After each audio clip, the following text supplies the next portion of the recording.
Welcome to our workshop. First thing we're going to talk about tonight is the Boulder County IGA process and what our next steps are going to be. Staff provided a great introductory memo. Tonight, I am not interested in delving into the details of the IGA recommendations. I think that that needs to be publicly noticed when we do that.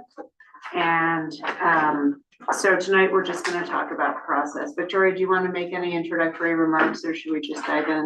I think it's just, since we're trying to take a different, more transparent approach this round of the IGA discussions, we want to hear from the board based on what you heard from your IGA task force, what the process should look like to try to get this restarted again with the county, and make sure that staff isn't just making any assumptions with how you want to do that. So it really is a time to just discuss what you would individually and then collectively when we discuss it in the real meeting, how you would like to go about getting this moving again. And like, who do you want on the group representing us? Before it was the mayor, myself, and Andrew. And I think we're all willing to continue that. But if there's any changes you want there, frequency, length of time, and then what kind of process to re-engage the public again, if any. So what would you like to see so we can get this moving? And have you talked to our counterparts at the county? Yeah, so they're still getting kind of their schedule going as well, but as soon as we kind of have this discussion, we can push that along. So. Yeah, we have a tentative date, October, or was it November?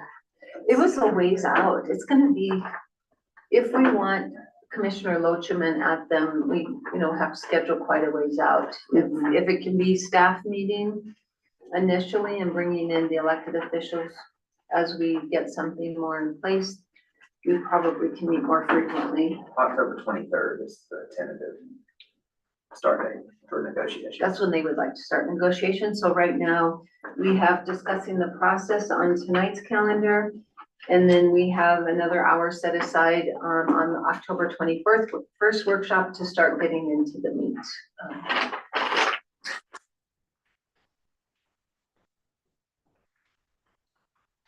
Anybody like to kick us off? Don't you think it's appropriate, the first thing we do is do a page by page review of the red line edits and see if we're in agreement, because we can immediately dismiss some of the. Well, yes, and that's the kind of thing that'll happen at the next workshop. Right, I'm saying the Yeah. impacting process though, so that would be step one of the process as you described it. Mm-hmm.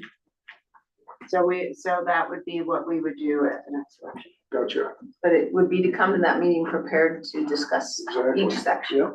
of the proposed or the current IG. I think staff put together a really good memo in this packet of what changes were proposed and what the staff recommendations are. And that's kind of what I would like to walk through first. And I think before we do a line by line edit, it might behoove us to come to some sort of general agreement about what we want to see.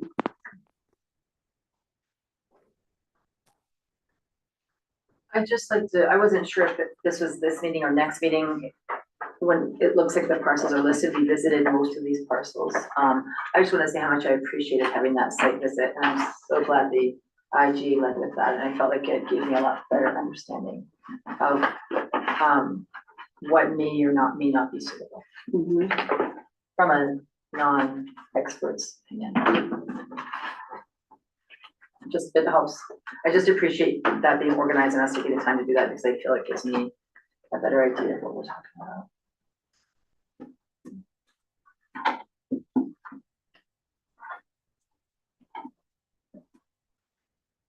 Anyone? I have a lot of problem with the whole thing, honestly. So I'm really struggling with it a lot.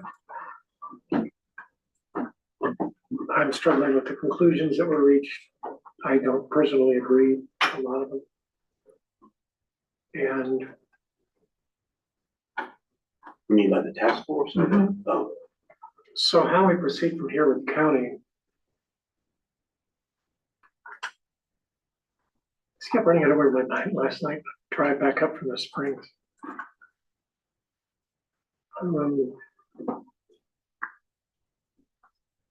I feel it's incumbent on us for the most part. Well, that's stuff we need to probably get into later. I very much appreciated the staff's Yes. stuff on this. That was really helpful to me. And the fact that staff and the task force are not on the same page on a lot of stuff causes me to just feel a sense of heavy responsibility about not screwing this up. That being said, we gotta get this stuff done. So that was no help. Okay, all right, I'm gonna throw a couple of ideas out there. Idea one, we do not have any executive sessions pertaining to this IGA. Agreed. Agreed. Lesson learned. And we don't have to legally. I mean, I know Brandon's not here, but there's nothing that forces No, us to have it to do. allows, one of the classifications that you can perform in an executive session is things that are up for negotiation. And so the reason that traditionally it has been is because we've been having factors that we might want to negotiate with Boulder County on. You know, like if you'll bring in this property, we would consider this one being conservation easement or open space or whatever they might be looking for. You know, maybe if you feel very strongly about that, which it sounds like you do, maybe when we get into the CEMEX one, it might be more appropriate since that involves items that might be more sensitive in regard to negotiations. But no, you don't have to. You have the ability to, so that when we go to meet with Boulder County staff, we still have some leverage there if there's something we feel really strongly about that they don't. Yeah. I mean, I'm fully in agreement about that. We can't feed the lack of transparency accusation, even though it never held any merit, in my opinion. I agree with you. my comments are, I'm not comfortable with the staff or even a board subcommittee commencing negotiations with Boulder County until this board has had a chance to sit down and go substantively through the task force recommendations and the staff recommendations. I'm not sure what's to be negotiated now. I'm not comfortable with the staff memo. There were several things in the staff memo I strongly disagree with, and I don't even understand why they're in there. So I was disappointed in the staff memo. And I can, when we'll get to the substance of it, I'll be glad to go through those and list them all, but I don't really see what can be done until the board has a substantive discussion about it, because what you should negotiate in any agreement is what the board is directed. We haven't even had a chance to discuss it, what to direct yet. Well, and so that discussion is gonna happen at our next meeting. Okay, And then as far as I can tell, the first staff meeting with Boulder County isn't scheduled until after our next meeting. Correct. So that's exactly what's Okay. going to happen. all right, good. We better allow a lot of time at the next meeting, and if it's a workshop or a meeting. With both. Well, we have a workshop and then an agenda item following. And we need to fully publicize to the public that we're starting that process again and how we're gonna do it. Mhm. And I don't see that it's a extreme rush. We have budget season coming up. We've got the holiday season coming up after that. As far as I'm concerned, the existing IGA is not that bad. In some respects, I think it's better than the drafted new IGA. So I don't see a huge rush to rush into a new one. I think we mentioned January or something, and I know I heard from Doug Matthews, who said he didn't think that was enough time, and I think he's right. I think more time in January, given that we have budgets and holidays coming up between now and then, is pushing it. Would you like to suggest a time frame? couple of meetings after we get back from the holidays, you know, early February, March, something like that. What's the staff feeling on time frame? We're waiting here for you. Leisure report. Other thoughts on time frame? I agree with trustee Browning. I think after just thinking through this, and it's gonna take some time. And first, I think the board's gotta come to a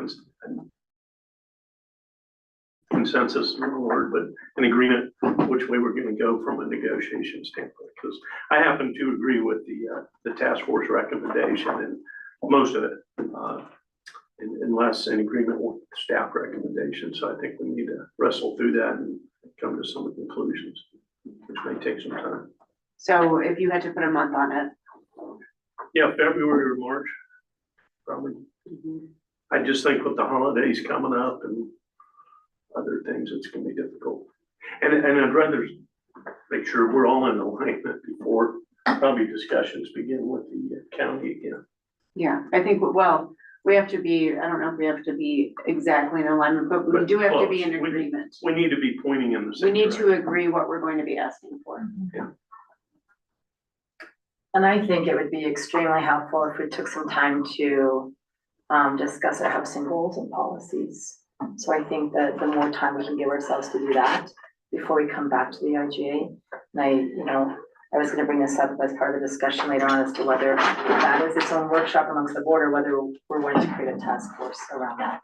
Because I feel like everybody, received our the housing neighborhoods goals from our Lions Thrive comprehensive plan. I think we need to do some work on that and see what is it that we want to focus on. We've said that housing is one of our priorities of the three. And so I think we need to start there, actually. March.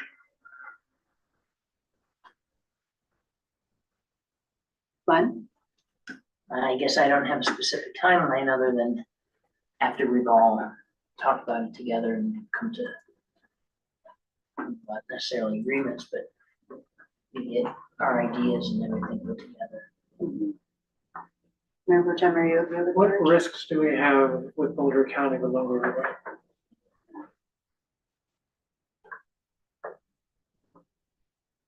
Anybody? I don't know, I'm thinking about that for a second. And I think it has more to do with the goals of the currently seated commissioners. So as long as it's, in place before they're gone, I think that's an important factor. What's the election cycle?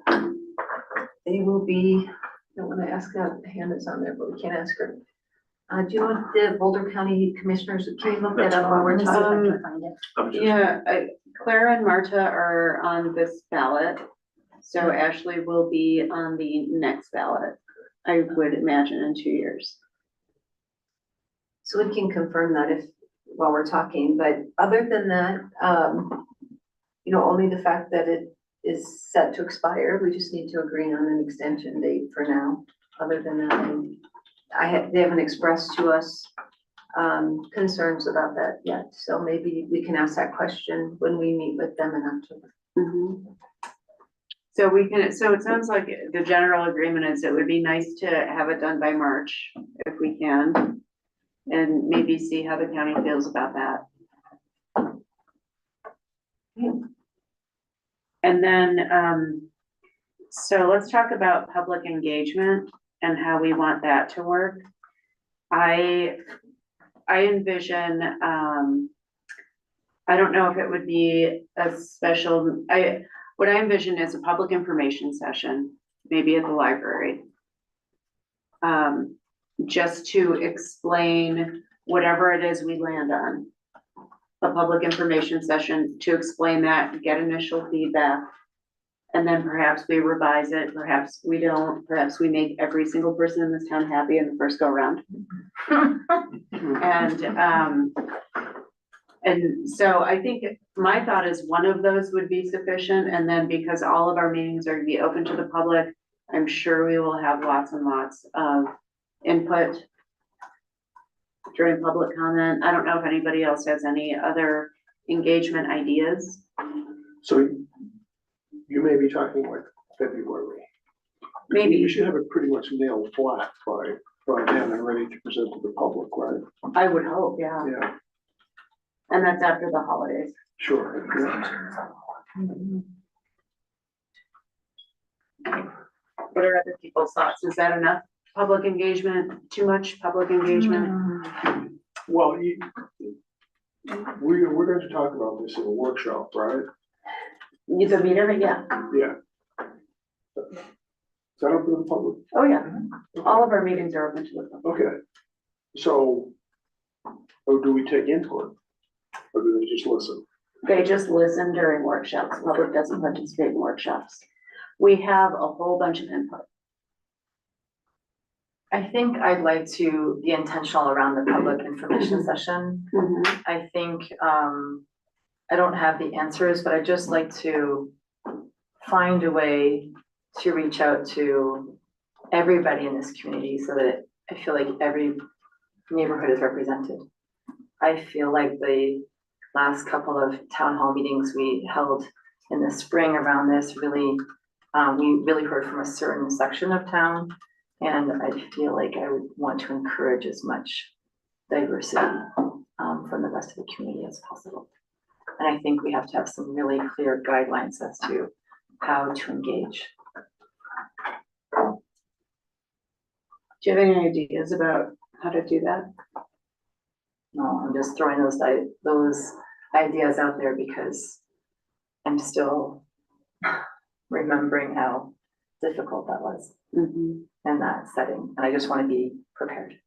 I just want us to be prepared. And I don't want to go in there feeling anxious about my fellow neighbors and community members attacking us. That's all. Would you be interested in any surveys? I think a survey would be a great idea. Maybe like a 5-question survey. Something short. Once you kind of identify the areas that you know, may have not full agreement on. Or, we could always do smaller group meetings.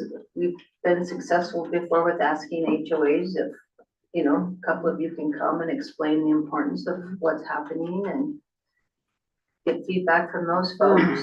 So maybe do a large community meeting and like a little series of road shows. I don't think you should wait till February to lay something out. Otherwise, you may have done a lot of work and then have to redo it. I think you need to have a series of input sessions between now and then. I think a survey is, I like the idea because everybody can participate. And I truly think if we get to some real key issues, it'd be interesting to hear what the broad cross-section of the town. We had 84 people respond to our budget. I know. I was saw shocked. that. It's I was true. shocked. That was It's great true. And how many response. did you have come to the town hall? Well, 3 in the end, yeah. And so that's my point. Yeah, so if people can do it on, I mean, we will have to, you know, we want to make sure we're wording them, you know, very neutrally, but just Yeah. getting the input on the areas where you aren't in agreement on. When would you envision? I'd say you need to Launching do that. something like that, like, again, when you get to December, you might as well Yeah, right. write it off, but Maybe a written November. survey might be okay, early December. If we can. What about November? Thanksgiving's late. It is very late. Yeah. We could shoot for this middle of November for something, if at our next meeting, we can identify areas that we know there's not agreement. I would think you would start with your IGA task force and what areas of that are you in agreement with? Then that makes that piece, they're representing your public and you. And then whatever areas you're not, those are the types of things you get out there in the survey. In terms of order, I think I'm more interested in knowing what the residents of the town feel before I have an opinion, Okay? since that's who I'm representing. Because the last board and this board have shared a concern I have for affordable housing. Nothing about this would say that this is a town really focused heavily on affordable housing. If we take all the recommendations that have been received. If that is in fact what the majority of people in the town desire, okay. Then that's what they desire, and I'm supportive of that. You know, it's not I don't have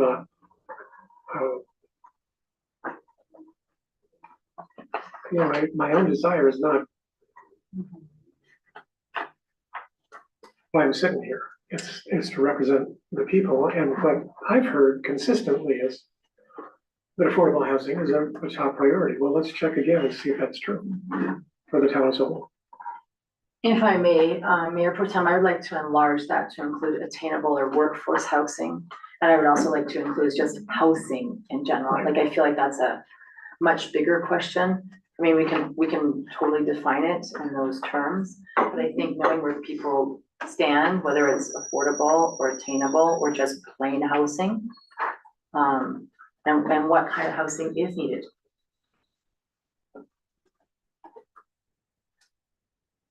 And I think if it is coming from the mayor with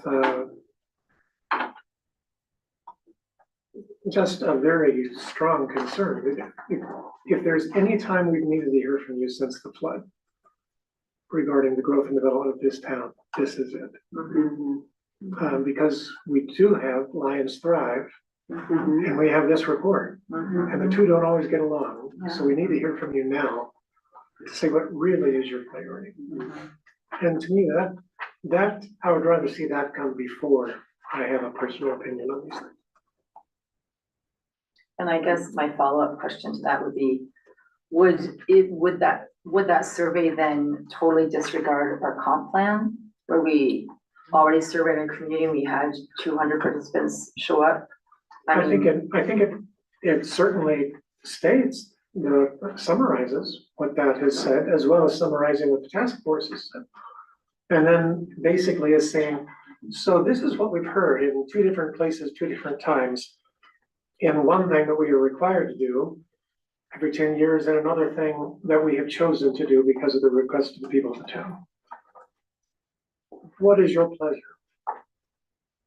And really just strongly say, because if we don't hear from you, then we will, as a board, make the decisions that seem appropriate to the members of the board. And that's what you've elected us to do, that's fine. But I really would much rather have your opinion on this first, because in reality, we have a lot more representation on Lions Thrive than we have on the task force. Yes. Though we do have more on the task force than just the members of the task force, I do recognize that. Yes, but Lions Thrive, like almost all comp plans, doesn't get into specifics. And that's my comment on the survey. I don't think it does much good to ask in broad general terms, are you in favor of affordable housing, attainable housing, more market rate housing like that? I think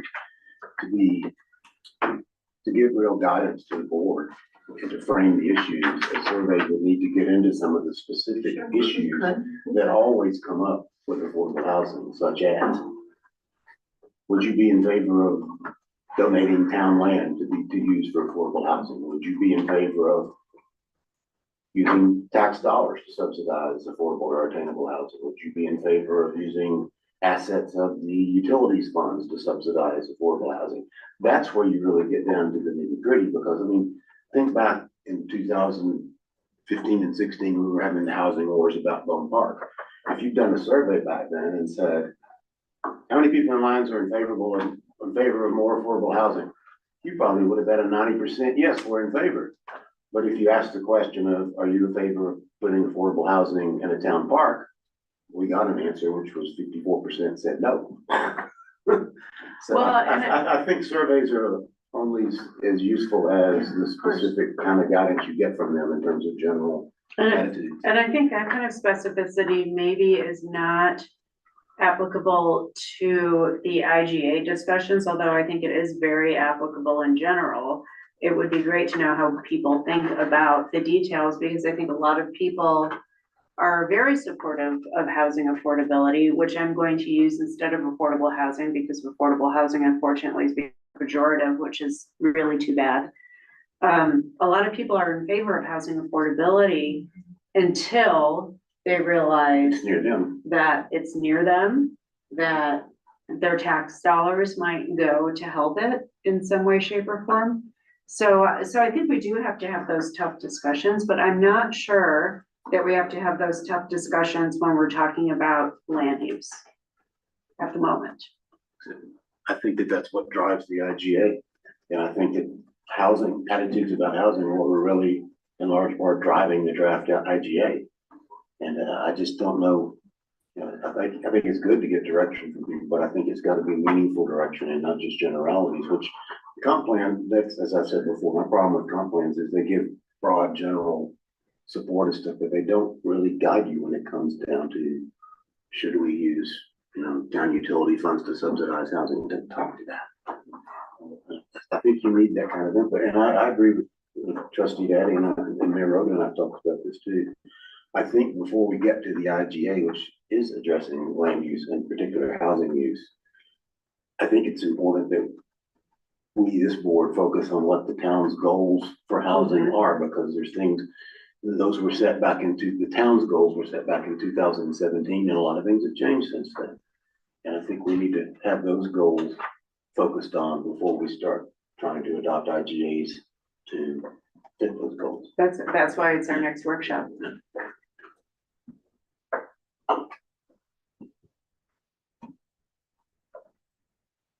So maybe what we do in terms of public engagement, Victoria, is if staff wants to consider this conversation and just come back with some options for us.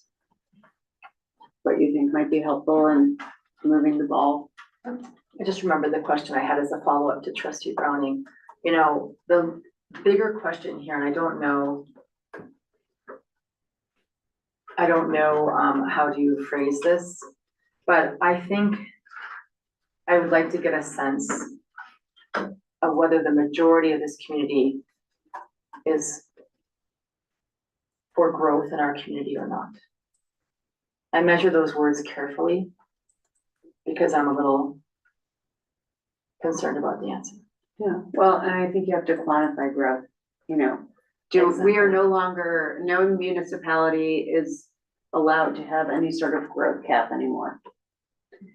So, you know, we can't cap our growth at say 1% like Boulder did, or 2% or whatever it was. But I think, you know, people think a lot of different things when they think about growth. Some people think about, oh my gosh, we're gonna double or triple in size, which some towns have done. And some people think, oh, we're gonna add 50 to 75 people over the next 10 years. Well, I'm wondering if there's a way that we can almost give them like a range, you know, where we say, well, right now, you know, it's 2024, we have about 2,200 residents. What if in, I don't know, 2030, there were 2,500 residents? Like, you know, I mean, I don't know if there's a way to like, kind of like quantify it, as you said, like, so they know we're not talking about like doubling the population here. We're talking about, would you feel comfortable with an extra 100 people? Would you feel comfortable with an extra 200 people? Would you be comfortable with an extra 300 people over the next 5 or 6 or 10 years, whatever that is? But I feel like if we were to give them some parameters, maybe that doesn't sound so scary to people when they see that. You know, look at the difference now. People responded when they found out Prop 123, we were talking about 9 or 10. You know, we're not talking about 103. And not just quantity, but location. Right. Yeah, my own guesstimate of, if there is a consensus in town about that, is that most people don't have a problem with growing in the eastern corner, but they do in other places. And so maybe you also ask a question of, where do you think we should grow? To the north, to the east, to, I don't know, if we can't grow to the west, we're locked. But the potential areas, and get feedback on that and see if there's a town consensus on we ought to focus on this particular area or not that particular area. Do you think it would be helpful if we did provide the map that we've been looking at, where people can kind of like prioritize, like, I would prefer this is number 1, we develop here first, and then maybe this is number 2, and you know, maybe they could like rank them. Didn't we just do this? We did this. Yeah, we did this. Okay, We did this. okay, Yeah. so we don't have to repeat that. No, and there were wildly conflicting Yeah, opinions. it's been, it's It's interesting to look at, yeah. We did this where, Well, we did this, I can't remember if it was for the comp plan. if you're talking about the housing futures plan, part that got, The plan itself, I agree with you, is problematic, but if you look at the data that went into it and the way the data was collected, I think it was solid data collection work, and we have that data. We can draw different conclusions if we want, but we can look at that data. There's no sense to some of me in the doing it all presentations over of that again. data in the. We have the raw report data. were, We have the raw data. yeah, I know, we're goofy. Okay, so we'll look for staff recommendations on that. In terms of representation at meetings, I'm absolutely fine with continuing to represent the board's interests at the meetings along with Victoria and Andrew, if everybody's okay with that.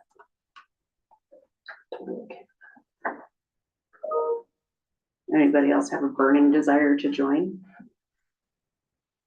You know, the standard practice for, it's not required, it's optional in the code is when you have a board task force that you have 2 people and they report back to the board. And I'm not volunteering to serve on that one. Greg and I are already working on the wildfire task force part, and UEB's got a lot of big stuff in front of it, so. I'm not Well, volunteering, but I think having a second person would be a good idea. I'm fine with that. I mean, it's less of a task force and more of just representing the interests of the board. You know, but, and like, I would imagine that like the last go around, staff would actually do the bulk of the work based on what the board directs staff to do. So our staff will work with Boulder County staff, and then when it's time, you know, if there's the time comes when we have to sit down to negotiate something with the county in person, that's when Commissioner and I would attend. But otherwise, staff will be doing what the board directs them to do. So what does the negotiation with the county look like? I mean, are they parsing through the IGA we gave them and asking for changes? Or is it like, yeah, that's pretty good? The discussions vary, right, depending on the topic, but they're collegial, you know, we would like to see this, we would like to see that. Would you take that back to the board to consider, that kind of thing? Yeah, typically it comes back to the board, You're right? It's talking- not like- Yeah, no decisions are made outside. So you're talking the language, not necessarily the specificity. Like if you never got to the point where you presented this draft IGA to them, correct? I mean, this only stayed in-house. The IGA task force? Right. No, No. no. The The original? first time around, you never got to the point where. It never got to the you had point that it got conversation with the presented. Commissioner or the planning department, the county. Well, we were working through it with them. I mean, correct me if I'm No, wrong, we because met I every wasn't couple doing of the work. weeks. What's that? We met every few weeks and we're going back and forth, Okay. and we were about to So- present it to the Board of Trustees as a whole, Before the whole, yes. okay, so you did have conversation. We had numerous with the county executive on this. sessions. Oh, yeah. Yes, And the substance of those conversations were what? Were they specific properties? Were they, how did that go? What were you looking at? I believe we did talk about specific properties. We talked about in general what we desired as a town. We Mhm. talked about what our common goals were Okay, and worked together from there to try to reach our common goals in a way that made sense. None of it was, they were not quote executive sessions. None of it was secretive. It was just the team from Lyons met with the team from Boulder County to discuss what the board at the time directed us to discuss. and the frequency of those was like every 2 weeks you met to discuss that? it varied. Sometimes it was once a month. There were times we went every week Yeah. toward the We end, were every going every Wednesday. week. I'm It just just trying, I'm depended. trying to envision a time frame here, so if we're done with this in March and we're ready to present it to the county, probably isn't gonna be adopted Well, until we're not, sometime. we don't really present it to the county. You See, know, this is where I think you might be a little confused. This is a joint effort. understand, but we've set a goal here of March for all of us to come up with an IGA. Oh, no, for both parties For to come both up. parties, so we've got to be, okay. For Yeah. both parties. We will start Thank you for October clarifying that, 'cause 23rd. I'm looking at, if you're talking about at that point, kicking it off with the county, then we're talking like June or July. No, we're working with the county the entire time. We'll start meeting with them October 23rd to let them know what you're discussing tonight, even though they're here, but Yeah. for the rest of their staff. Okay, And then, they've already seen the IGA task force recommendation, so they'll be following the discussions, I'm sure, on these workshops as they happen, but, they may have goals that don't match, and they may come back and say, we want you to reach for a higher goal in this area. And so those are things we would bring back to you and talk again. The first thing you look for future behavior is past behavior. And in this case, the last time around, it was a relatively simple process and pretty painless as we understood it, as the previous board understood it coming in. So I think to us, it was, based on how the previous had gone, it was not a heavy lift. It was a negotiation, certainly with the county. We didn't know where the county was gonna come in. But it had not taken on a life of its own, where now it feels like it is a far more significance than I think we were looking at it at that time. And you guys can It's correct me true. if I'm wrong. It's true. Yeah. I think I totally trusted the process and trusted what you brought back to the board of trustees, and then we would, give direction after each meeting basically as to which way to go. And now it does feel, very significant and I'm feeling a ton of responsibility on my shoulders. so at each point along the way, you're going to say, okay, now we have a meeting scheduled with the county. Would it be the entire document or is it a piecemeal review? Well, I mean, What I don't want to get into is this endless cycle of revisions, like making 4 revisions to something constantly. This isn't our We're decision. gonna present to them an IGA that we all have worked on. We've had, right? right. That Yeah. then And becomes, then we're gonna have to come back again because they have some issues with it. Well, We'll discuss issues each meeting. So like, we might take one meeting, maybe we're gonna discuss, do we want density requirements in our IGA? And then that's throughout the document. And then the next one, maybe it's gonna be talking about, whatever the topic might be, and then it's throughout the document usually. Sometimes we take paragraph by paragraph if needed, which, it's really just a discussion, just like this with them at a table. I mean, correct me if I'm wrong, but my understanding of it is, it's an opportunity for us to say, these are our priorities. Yes. It's an opportunity for them to say, in this radius of your town, these are our priorities. Where do we agree? Yes. Where do we not agree? Yes. Where can we compromise? Yeah. That's what I've understood it to be from the beginning.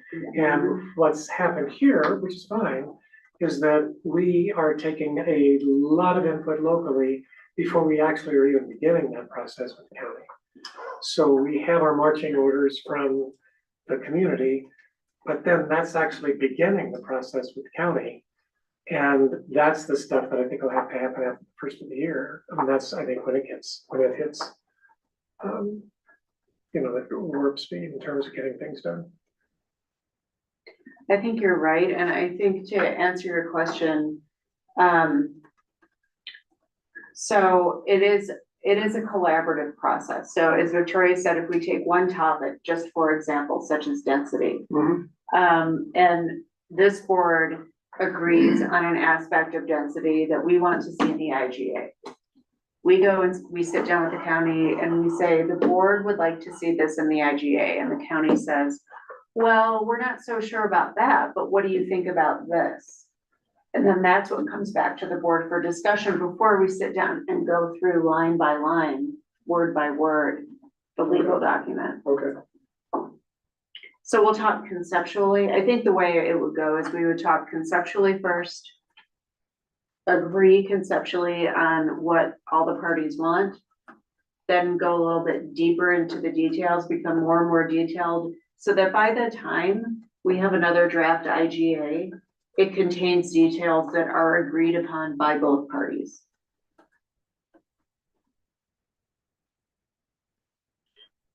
One thing on process, since we talked about that, I think it would be useful for us as a town board to know upfront what the county's process is going to be for getting input on their end of the IGA, because one of the things that happened during the last cycle was that a significant number of residents just outside Lyons who aren't Lyons citizens gave a lot of input to the Lyons Town Board and expressed a lot of resentment that they weren't included in the town process.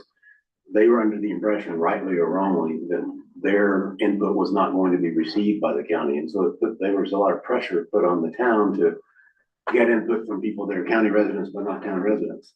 And I'd like to know what the county envisions in its own process. Are they gonna provide a public hearing somewhere in the Lyons area for non-town, but county residents to give their input? Because it affects what we do. So I think understanding what their public input process is affects ours, basically what I'm saying. Yeah, I think it's a worthwhile question to ask the county. I know that they did send out some mailers at one point. But I'm not sure that it affects our process. There were a lot of people who weren't town residents who wanted to participate in our process. Put it that way. Yes, Yeah. there were, and we, yeah. And just to be clear, Trustee Browning, are you referring to unincorporated Boulder County? Yeah.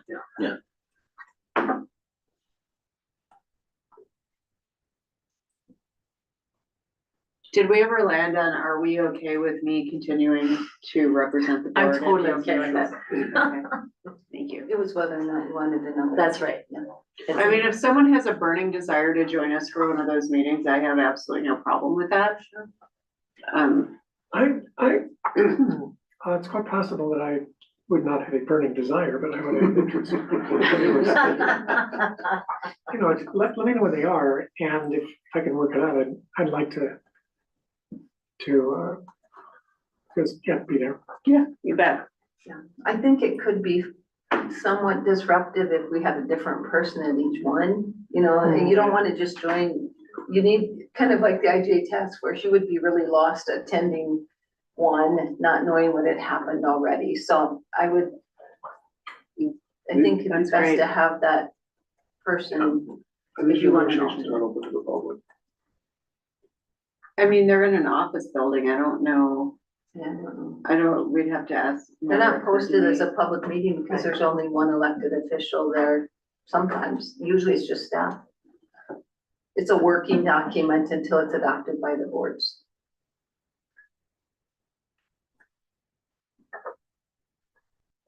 Okay, anything else about the IGA process? No, just some clarification on the survey. Who's gonna form up the notional questions? That would be staff. We'll We're gonna create a some survey tool. suggestions. So for our next meeting, when we have a full hour or so to start talking, getting into the meat of things, it might be a little more process yet, it sounds like, just to confirm that. Might be a little more, what do you mean? Process oriented, like timing on surveys and things like that. Yeah, we'll need to talk about the details a little bit. But I think, you know, if staff can come up with some recommendations, that would be terrific. Alrighty, so if nobody has anything else on the IGA, we can move on to the next topic,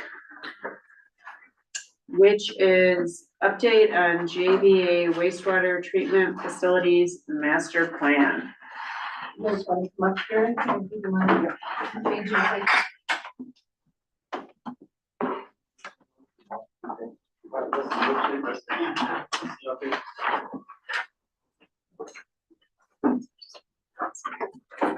Thank you for joining us, Mr. Kerr.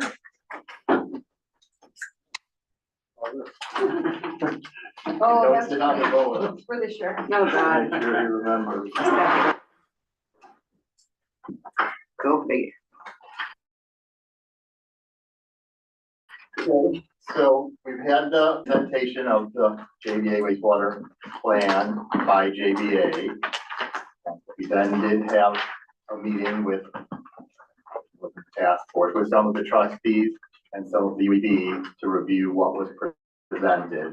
And are now coming back with an updated plan. To review from the beginning, we started this venture after finishing up the litigation for the wastewater treatment plan. We wanted to determine if we should just be trying to do some of the smaller improvements, and if so, what smaller improvements, or just to have verification before we did that, that there hopefully wasn't going to be a need for a larger expansion. But it's been 10 years since the first developments for our wastewater treatment plant facility were put into place. And so in discussions, both with the attorney at the time finishing up the litigation and the wastewater operator, it was talked about having a larger review of the entire facility. So we looked at doing a facilities plan. I then found some information that talks about if we were a little bit further east in Weld County or Larimer, they have what's called their, oh, I forget the acronym, it's a large northern front range, but they call it a wastewater utility plan. And that's what needs to be submitted for any facilities in those locations to make any modifications to their facility.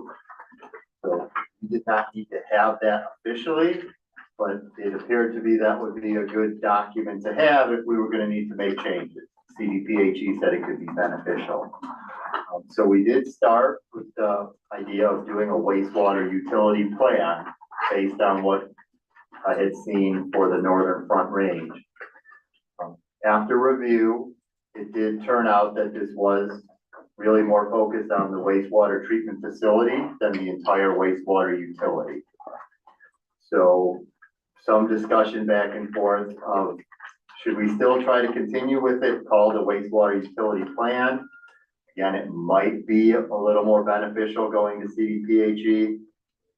In the long run, it sounded like it would be better to have it titled something that may be more accurate for somebody who's looking up what it is, reviewing it, to have an understanding that this is really a plan with regards to the wastewater treatment facility.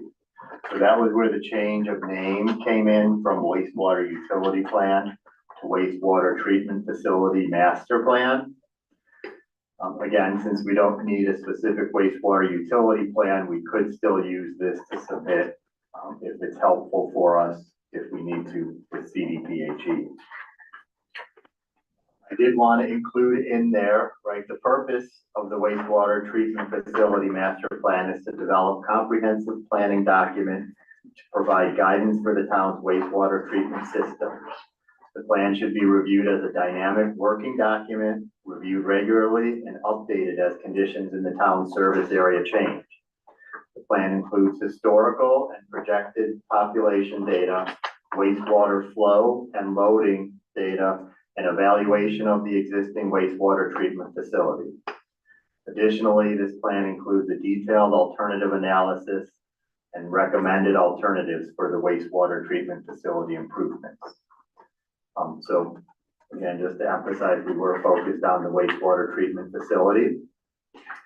And then tried to give a little bit of a primer in here for those who didn't have a chance or maybe not review it, that a wastewater treatment facility is really designed and permitted based on two different types of capacity. Hydraulic capacity being how much flow, how much liquid water can flow into the plant at any given time or over they use a day, how many gallons per day, and then also how much organic matter.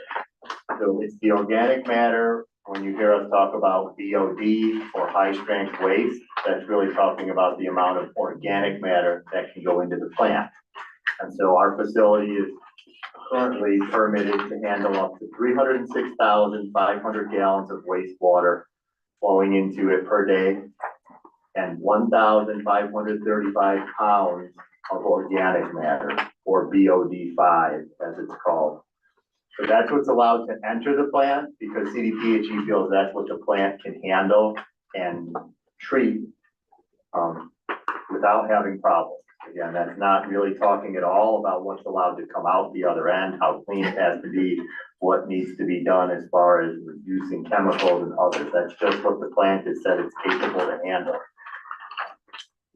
Should also be pointed out that that rating was based on, or that permit was based on the town making some changes to the facility that have not yet been done.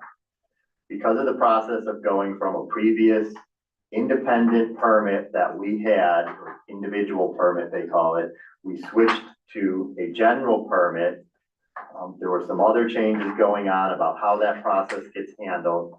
CDPHE did issue us a new permit based on certain requirements being done that are required to meet those limits. So some of those items, if you read through the plan, do talk about the 2019 re-rating. That's what's being talked about, those items, which are really just adding blowers and moving where a return line that brings some of the wastewater that's not fully processed back to go through again has to be moved to a different location. Those are the two main items that needed to be done in order for us to get this rating. So something will still need to be done with that. That got put on hold, again, because we were switching permits. It also turned out in switching to the new permit, they came out with one differing requirement, and that's at full build out, we would not meet the arsenic levels. So we had it put on a stop. Before just paying an engineer to go redo a study about arsenic, we finished the litigation and wanted to then move into this whole plan to try to give us a way to move forward. So the town is trying to determine what could be done at our current facility to help reduce the cost of operations. And this plan then was produced by JVA, and it really tries to look at two options. One of them is, option one is what JVA recommends for a full re-rating of the plant. This is based on what they see going into the existing plant, where they see projections going into the future, and their feeling that our current plant was not sufficient based on what they were seeing currently at the plant. Part of the discussions that came out at the end are how that is really based on the organic loading that's at a facility. We've had, for a number of years, issues when we first started looking at the facility before or during when the litigation was starting to move forward. It was discussed greatly about the high strength waste or the organic loading. So that was something we started to work on at that time. It got better for a couple of years. It then dropped off again and started to become a problem. So it's still something that needs to be looked into. And a lot of the discussion was, before we make decisions on a large plant expansion, can we look more at reducing the organic loading that's at the wastewater treatment facility? The second option was looking at it, our listing, if you can do something about your organic loading and get it lower down to a point where maybe you don't think that that's gonna be your trajectory, what they see currently, because that's what the plant, the facility is showing, these numbers, so that's what they had to go by. Again, some of the litigation came back around to whether or not Honeywell was looking at all of the existing numbers and telling us accurately what should be done on those numbers. So that was part of the lawsuit that went back towards Honeywell, was here's the numbers, how are we doing this less amount of work when we should have something else because of the higher numbers? So I could see some concern, and I have concerns too, about putting something out that says, well, if you do this, you'll be okay. knowing that in the past, that was said and not handled, but we still have that option. So option 2 was then to look at the various improvements that could be done with the understanding or expectation that you are going to get your organic loading under control. It's not going to continue to grow as it shows in some of the projections and is even going to be reduced. And so I put together, or we could start, JVA put together their recommendation. That is the second one I included in the workshop, which gives a checklist of what they would select from a number of options to do the large, full re-rating to a higher organic capacity. And that comes out to $18.5 million. I then picked some of the options based on some discussion. It's a very initial selection. It's going to take time for the utility board to review that, to go back and forth when we make some selections. Does that alter other selections? We still also want to look at the organic waste and the loading there. But the ones I put together, and we can go into some in more detail if we want, came out to 4.7 million for just some of the modifications that could be made. And that was really going to be the basics of my presentation, and then we could go into questions. Great, thank you so much. Well, I wanna, Jim, thank you for joining us. I know you love being here. Is there anything you wanna add from a UV perspective to what Aaron just said? I think it was a very good overview. One of the issues that the UED has had is where is the DOD coming from? And, there's been a lot of conjecture, people conjecture it's coming from the breweries, but then we're not sure if it's coming from, restaurants, all the people coming through, or even the festivals possibly, and then there's even some conjecture that it could be some homes in town, maybe we're concentrating our sewage more by letting it yellow and mellow or whatever, so we're not sure. So one of the things that we're interested in is getting much more testing than we've done in the past. And we kind of move forward with the charging more. We got we're starting to bill them for different categories. And then we got trying to emphasize more on grease traps. And then we're trying to get more testing done at the brewery operation so we can understand what's happening there. But to tell you the truth, we still don't have a clear idea of what's actually happening in town as far as where things are coming from. Trustee Browning, I know that this subject is near and dear to your heart. Would you like to add anything? No, but I did have a couple. I could do it kind of in the form of questions, I guess.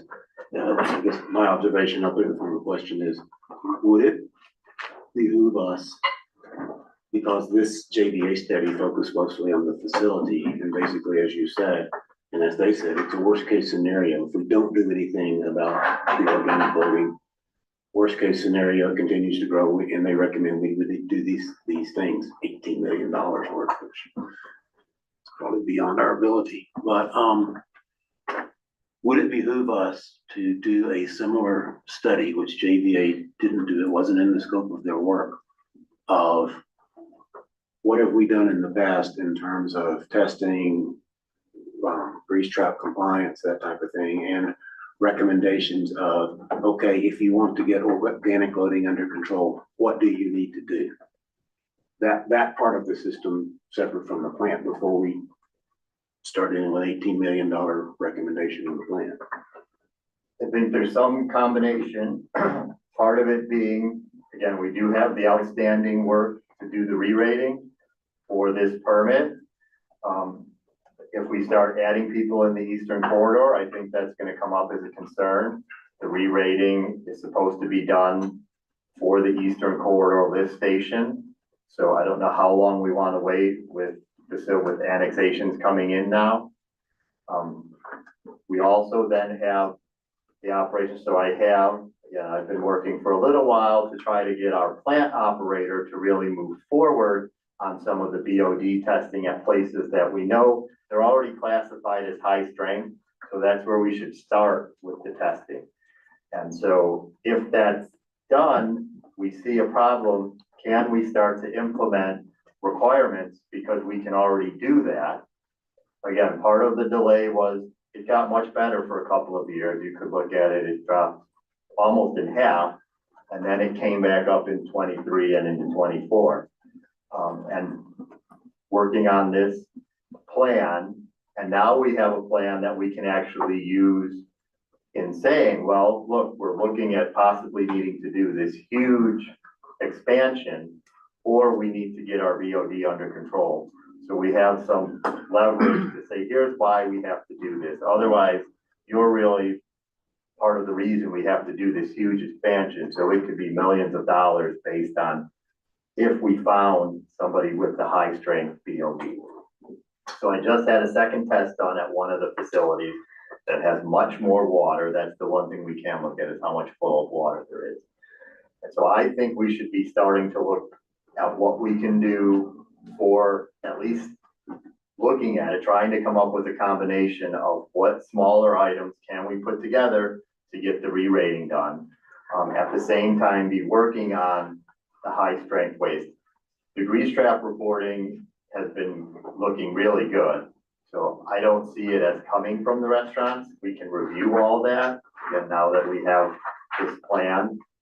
So my recommendation would be that we want to start putting together the UEB and staff, potentially talking to the engineers as we work through it, what can be done, and then what else do we need to do, that we want to get moving on that. And at the same time, start really working on implementing. It really would probably be side stream of some sort. If we can see that this particular entity is putting in way too much high strength waste, we can say, well, you have to just come up with this much high strength waste, using 300 as the number that's the same for residential. And it's up to them to figure out how they do it. They have to get an engineer. They have to develop everything on their own. And they can't have more than 300 coming in when we've been seeing 1,000 or 2,000.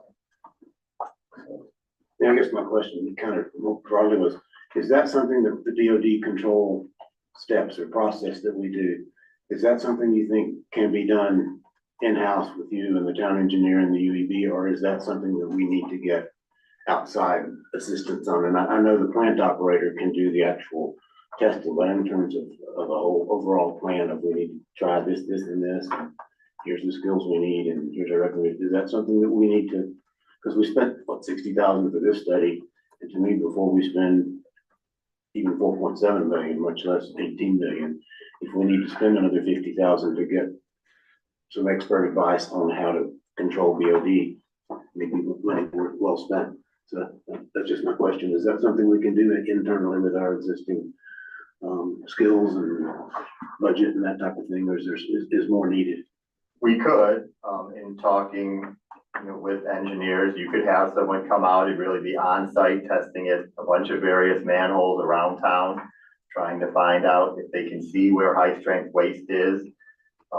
I would think we could start with some of the testing we're already doing and work on the ones who have high-strength waste and see if over a couple of months, we still see lower BOD levels. That was going to be my recommendation. When you said, or we can do that in the staff? Yes. Well, and our plant operator doing the testing, and we, those staff, get the numbers back from the state or from the lab that shows what they are, so we can monitor it that pretty easily. And the plant operator does that on an hourly basis, in contract with us. You put in a tester that can sit there and grab samples every hour for a period. Does the plant operator have experience in other places too, of monitoring or conducting, organic load control? They're not just unique to this plant. Right, no, they could do that, the sampling, because really it's just operating the sampler, putting it in place, I would say not even operating, and getting it set up to do the samples and then getting them submitted to the lab. And if they have adequate staffing and knowledge and experience to do that. I think some of my concern is staffing. I think for everything we do everywhere is staffing is a concern for anything. So that's why I think I've been running into problems getting delays now. Potentially it is seeing if we found somebody else. That's kind of what I was asking, does the current operator have the capability to? And I think so now. They've realized I've been pressing them and they see we have this study. So they have done a couple of tests and are working with one location to set up and review with them. Here's why this is a problem. You guys have to come up with a plan and submit it back to us to show us what you're going to do, and we're gonna continue to monitor it. We can then develop what that penalty is going to be if they don't meet it. And they have an incentive, they can reduce their high strength charges that they have. If they show they're always meeting a standard high strength waste, or the standard organic loading, they can potentially save thousands of dollars a month that they can put towards this process. That reminds me, do we have a list of who's paying what high strength, medium strength charges? It changes quite a bit with the free, well, the high strength has it, but restaurants and others come and go in town, so it can change the medium and low strength in particular. The high strength hasn't changed, I mean, it's constant per month or what? The facilities, the actual locations, we haven't had any new businesses come in that are high strength in the last. But I mean, year. from low to high, do we have a list of who all is paying Yep. the surcharges for a month? That would be And kind does of it change interesting to see. Or annually? The amount changes based on water, the amount of charges, but I was more mentioning the actual businesses, who's paying those can change because we have restaurants come in and go out, and so that can change somewhat regularly. The high strength facilities have been there, same ones on the report every year, so. So Ramey has the ability to pull the samples and analyze them as well? They send them to be analyzed. Goes to a lab where all the testing is done for all wastewater. And we talked about this in the meeting, that it's important that the sampling be done in concert with the, manufacturing process. Yeah. In other words, you can put the sample, they may not be doing anything while the sampler's sitting there, you pull it, and then, so would it, I think Mark brought this up too, would it behoove us to keep that sampler in place for 30 days? Because some of one, and again, part of it is they're answering what they're doing. One facility is 24, 5 days a week. So it's always going there, and it's easy enough for them to put in that sampler, which is what they did, and let it run. Making sure it is actually one where you see samples coming through and it's not one of those days that they weren't. Okay. But yes, we want to keep checking. Mayor Pro Tem, did you? Yeah, I mean, to me, as soon as I saw numbers 18 million or 20 million to hook up the long run, then my thought is, well, let's go back to the beginning. And it seems to me that is, just correct me if I'm wrong, but that is clearly, if we can control grease traps, everything else, the amount of BOD going in, then we're definitely looking at 4 million or less. But we're not monitoring that, so what does it cost to monitor that in a way that gives us the info we need now, so we don't have to start thinking about what we're gonna do over the next 20 years? It just feels to me like this really is urgent, right? To get that info? But it's a matter of money, right, yeah. But in terms of the money spent, return on investment, you know, if it's 100,000 to you Hire know, someone to do. right, to hire somebody to do this, then what the hell? Yeah. Let's present that to us and let us act on that, because, you know, if we make a bigger decision, you know, when I think of their entire presentation, it's like, whoa, wait, what?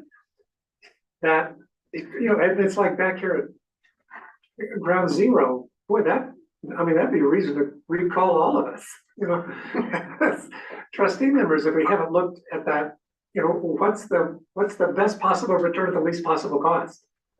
Right. And I think also though, we were told we have a flawed plan. That's why we won the litigation. So what can we do to improve the plan regardless of what's going on with the BOD? There are a number of things in there that need to be done. So there are a couple of different items to be looking at. There's all those items that we have to do if we want to look at odor control. That's not going to have a whole lot on the BOD.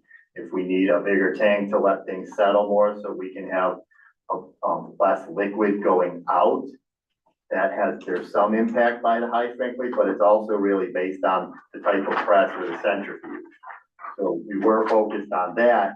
And I think having this then was something we could use to say, look, this is why high strength waste is a problem. We can see that this shows us how moving forward, we need to start really doing something. If we can control high strength waste, is there any possibility that these other things that must be done could be closer to the 1.6 million we got in the settlement? We'd have to look at a lot of the 4.7 is even without things specifically for the high strength BOD. But we could be talking about 3 million instead of 18 million. Right. Okay, And I think thank you. that's the main thing that came out of, for me, this plan was that, we didn't realize these numbers. I had no idea that they come up with a number of, 20 million. To make changes, that's like astronomical in my mind, before we saw the results of, JB study, even the low end now that Aaron's presenting there seemed way high from what I was expecting. And so I think from that standpoint, it's really good that it's focusing us back on, what can we do, get down to that low number rather than a high number. I think it's important to note on some of these things that Aaron has a check mark on this list, that some of these things are gonna need to be replaced regardless of the BOD load or whatever. The UV system is tied together with baling wire and twine right now, and if that goes, as was commented, we're in deep trouble if that UV system goes down, because they're going to truck off all our waste, because you can't put it back in the river. The screw press is another thing that would make the operation more efficient, but to my mind, and the thing that most people notice is, you gotta put in the 1,040,000 for the odor control system, because right now it's just, it's a makeshift system that. No one's looked at why it's broke. I didn't realize even that they weren't using that. They were adding chemicals. I thought they were just adding the chemicals manually. Yeah. But now they're saying they're just dumping the chemicals in rather than using the system that we have there. So potentially you could try to fix that rather than replace it. Well, can we get an estimate to We fix can it? have someone come in, I can go out for bids on what it would take. See, they have, so Ramey has their plant operating side of things that comes in and works on different items, and for whatever reason, they haven't been able to figure out what that is. So I can go back and look at the manufacturer and contact them and see if there's something that can be done there or what needs to be done. I think, to Mayor Pro Tem's point, the citizens of this town, I think, would really like to see the odor control system fixed. And we were looking at trying to look at, are any of these options actually covering the open tanks in the back, which would also help because the odor comes out of there. That's pre-odor control area. So this is a subjective question. Is Ramey always reactive, or is any part of their operation that is proactive? If we ask them for something, they can come, and they do annual maintenance on items that need to be done. If they see something that's getting to be concerning, yes, they ask us if we want to work on that. And again, we're also looking at where we were at, right? We had money, that fund was going bankrupt. Right, we were super close, and I had to make sure that we didn't go bankrupt and keep deciding, do we spend 10,000 here or 20,000 there? What do we do when we have hundreds of thousands of dollars of projects to do there? So now we at least are sitting someplace where we have some funds to start doing that. And again, study plan was the first step in that. One clarifying question real quick. The largest item under your option two, which is the 4.7 million option, is SBR re-rating improvements. Is that just the blowers and the rerouting of the line? Is that what that is? I wanted to find out a little bit more because we had an estimate from them of 300,000. Yeah, I remembered that long ago. 2 or 3 years ago. So it has increased, I'm sure, but not 5 times. So I would like to find out more from them of exactly what that is. Going through, there are some cost estimates, not some, there are all of the cost estimates are in the appendixes of this. And you can see where they've added in a 15% contingency, a 15% possible something else, 10% for engineering. Even the mow fee on all of them is 10,000, so if you combine them, there's usually one lower mow fee than 5 $10,000 fees. So there is still some savings as we work through it and pick out the options, trying to decide, right, what we could do now, what should we do regardless of the BOD, was what I thought the first steps would be. And can they be done without we want to make sure they're not a waste of money, that we do these and they're still there that should be done.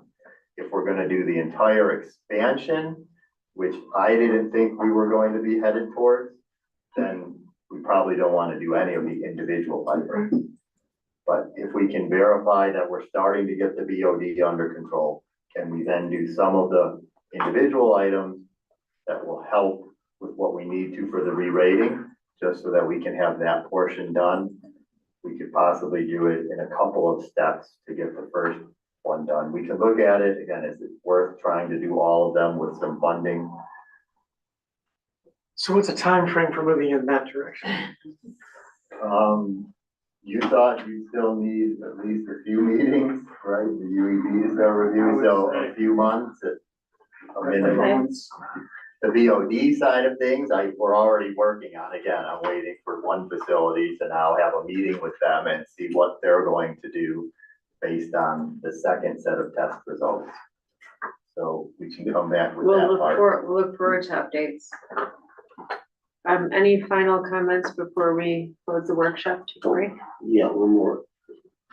In the board that we were on, whatever years those were, 22, we asked that we institute a monthly utilities report, just like we do the monthly finance report. And it was really to track the problems with the litigation and the plant. And if we've got an $18 million thing sitting out there or a $5 million thing, I would like to see, it wouldn't be require Aaron's presence here at every meeting. I would like to reinstitute that, in my opinion, once a month. Give us a what were the BOD readings last month? We did some tests. Here are the results. We plan to do these tests.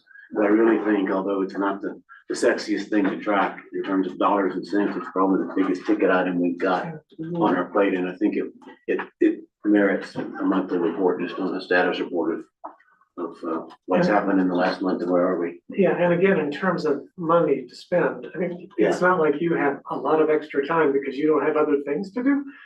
I mean, this was really helpful. Your report on this was really helpful, but it also brought it quite clear. Whatever we need to do to make it possible to accomplish that, well, then that's what we need to do. I agree. And if that's, help for you, then it's help for you, whatever. But I think if we were able to have that, then it's our single biggest ticket item. And if we can track that on a regular basis, the same way we track crime statistics and everything else, that'd be really helpful. I think in the discussion with JVA, it was brought up that even with an upgraded plant, they were expecting a life expectancy of 20 years. Yeah. It's almost like we have to start a capital reserve to keep in mind that plant's gonna be requiring constant. Or figure out how to connect to Longmont. Oh, you didn't see those figures. Well, It's no, 20, I so saw those that is figures. one, I was gonna put that in a little bit, we didn't have a lot of time. I think if we had to look at the expansion, then we should look at Longmont, because they're Yeah. very similar in funding. Very similar. Yeah, it's like 20 for that. Trustee Browning, you had your one question you had emailed, did you wanna wait till the actual meeting? Or that one that I had asked. I did get a Yeah, if you got an answer, my question was, there were issues raised with JVA about the populations that they had, what some of us thought were too high a population and their sources were questionable. But when they addressed that in their kind of redrafted report, they added a comment that said, if Lyons only added about 50 people, then you might not need to do all these improvements, which was kind of, when we met with them, they said, That's right. population really doesn't matter that much because we have enough flow capacity to handle our population even at the highest projected levels. You don't get there for 20 years till it's even a problem. Yeah. So then we get this comment, but if you keep your population really low, you may not need to do all this stuff. And I didn't understand the So I basis for think that. some of it was the rewriting of the report and putting in different information, getting the study later. But the main emphasis was in the email I got back, which is a little bigger. But the general idea is when you're looking at the population, we did get information back from the UEB, from our wastewater person who's a wastewater engineer, that in general, you can have 50 people at only 8 pounds of BOD. So it's not a really huge number. But when they do the report, they're using the existing numbers. So they have to use that, the way they say it, or at least the way it came out here, is each of those 850 people are coming off as high strength waste people. That you have 50 more distillery volume of high strength waste, So it's not the same problem. individual, yeah. It's not necessarily directly correlated to population. They're just Correct. using a per capita figure and. Yeah, exactly. Extrapolate it. Got it. All right, well, this has been great, thank you. Appreciate it. We can, so Victoria, we can, add a monthly utilities report. Well, we do It's, a monthly utilities report now, but not in the detail. He's I wanting, just so was we'll not add it. good about We'll that. add it, okay, It, great. it doesn't have to be, so we don't have to have a full copy of the CDPHE report, which are kind of hard to parse through. Just But just a highlights. summary of Sure. here it was compared to prior months and that sort of thing, yeah. That will come as Mayor Pro Tem said, during, I was waiting for budgeting, we can talk staffing then. Yeah, yeah, no, it's good timing. All right, we'll take a break, we'll come back about 7.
Oh, we have an echo.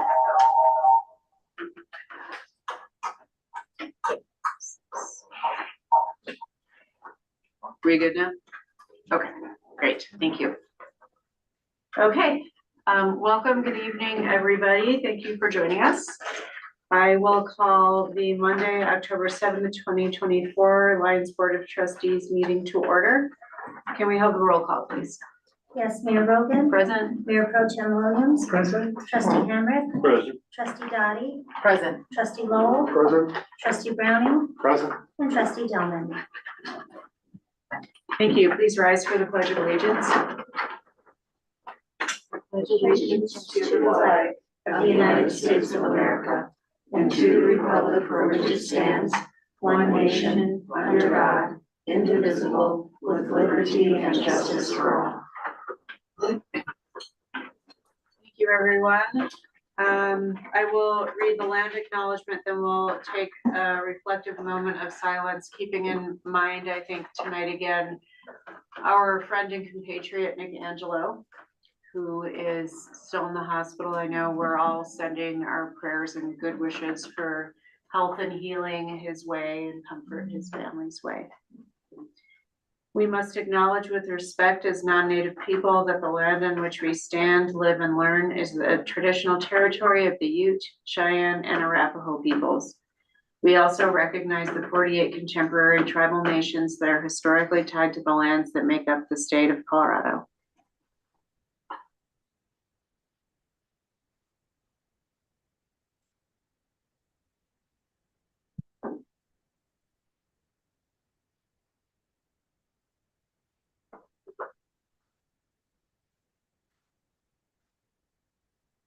Thank you, everyone. Is there a motion to approve the agenda? So moved. Is there a second? Second. Anything anyone wishes to change? I'm going to move to remove consent item 8.2, which is resolution 2024-87, the Highland Ditch Crossing Agreement.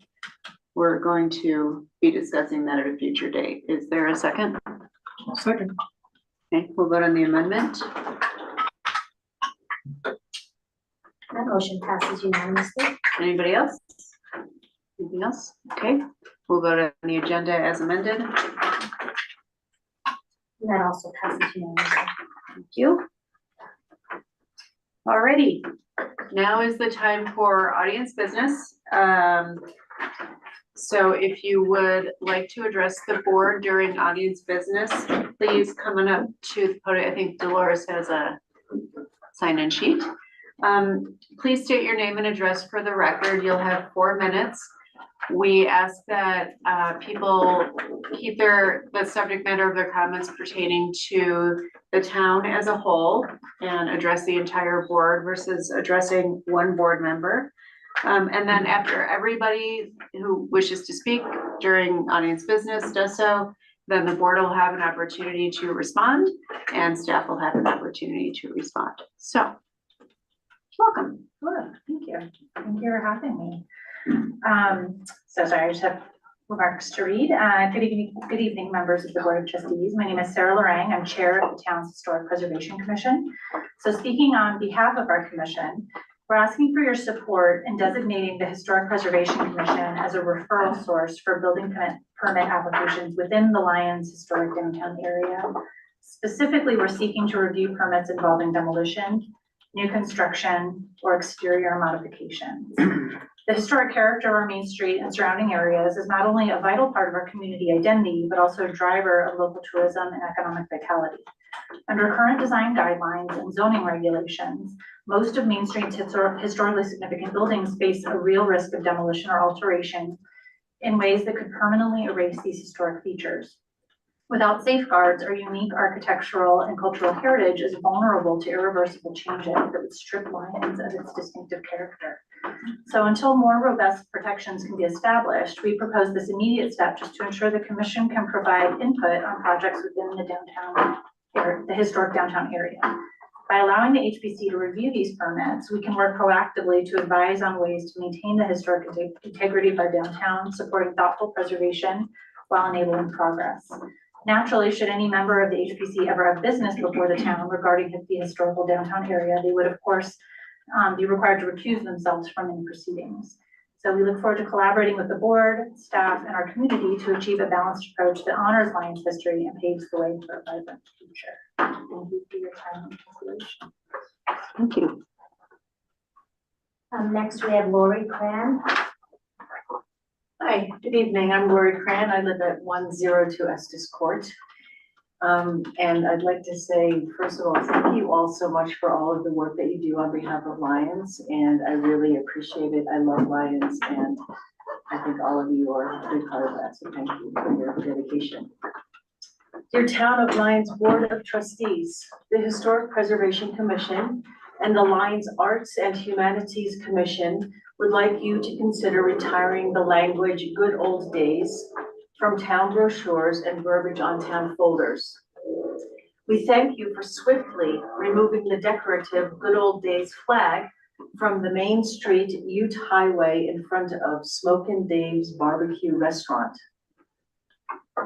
As we reflect on Lyons' rich history, it is important to recognize that the idea of the good old days can carry negative connotations, particularly for those who have been historically marginalized and excluded from narratives of our past. Simultaneously, we understand that the Good Old Days event holds a warm place in the hearts of many Lyons community members. It is our understanding that when referencing this event, verbiage will note that we understand the phrase is problematic. We hope to balance honoring and appreciating the unique history of Lyons while acknowledging that we understand that the phrase can signal a preference for a past that excluded many. The HPC and LAHC hope you'll agree that Lyons should continue to strive to be a community that embraces inclusivity, celebrates diversity, and fosters respect for everyone. We want our residents and visitors to feel valued, included, and welcomed. Thank you. Thank you very much. That's all I have. Okay. Well, this ends audience business. Trustee Hamrick, would you like to respond to anything? I would just add, yes, HPC, I think being part of the review process makes a lot of sense. I don't know what the process to make that happen. It's a resolution or whatever, but I'm certainly in support of that. And thank you, Lori, for coming forth and bringing that to our attention. So certainly wasn't on my radar. Trustee Dati? Yeah, I remember the discussion that took place at the Arts and Humanities Commission at our last meeting, and as much as we recognize the value around the event, we honestly don't want to offend anybody or exclude anybody, or they had no trouble removing that banner. As you can see, that was pretty swift. And unless that event were to come back in the future, I don't see that it needs to be anywhere. Of course, unless it's in history books or, historic artifacts. And I really appreciate the Historic Preservation Commission, wanting to, specifically address historic preservation. I feel like that's pretty much your mandate, actually. And so I feel like the safeguard of historic homes is very valuable. I mean, we have Laverne over here in the corner who was like, yes, this is what we're all about. I think of the Dynamite Shack, for example.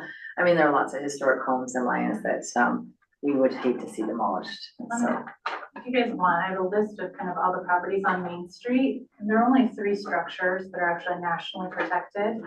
And all but 3 are more than 50 years old, meaning they could be historically locally preserved, but aren't.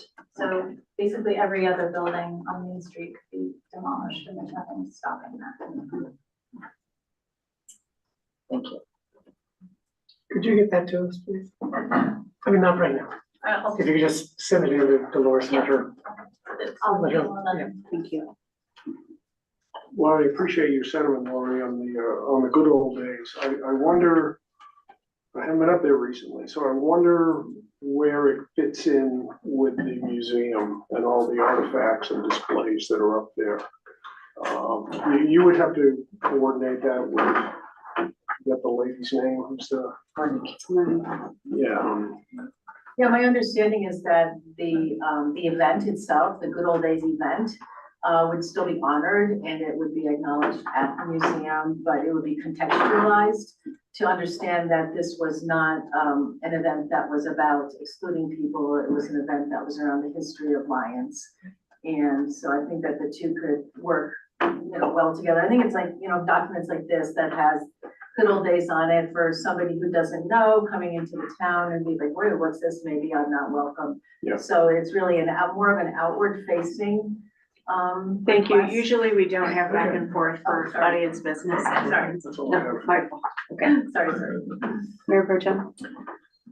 I'm in agreement with both of these. I'm not sure what it will take to include the HPC in that process, whether it's a resolution or it needs to be something more.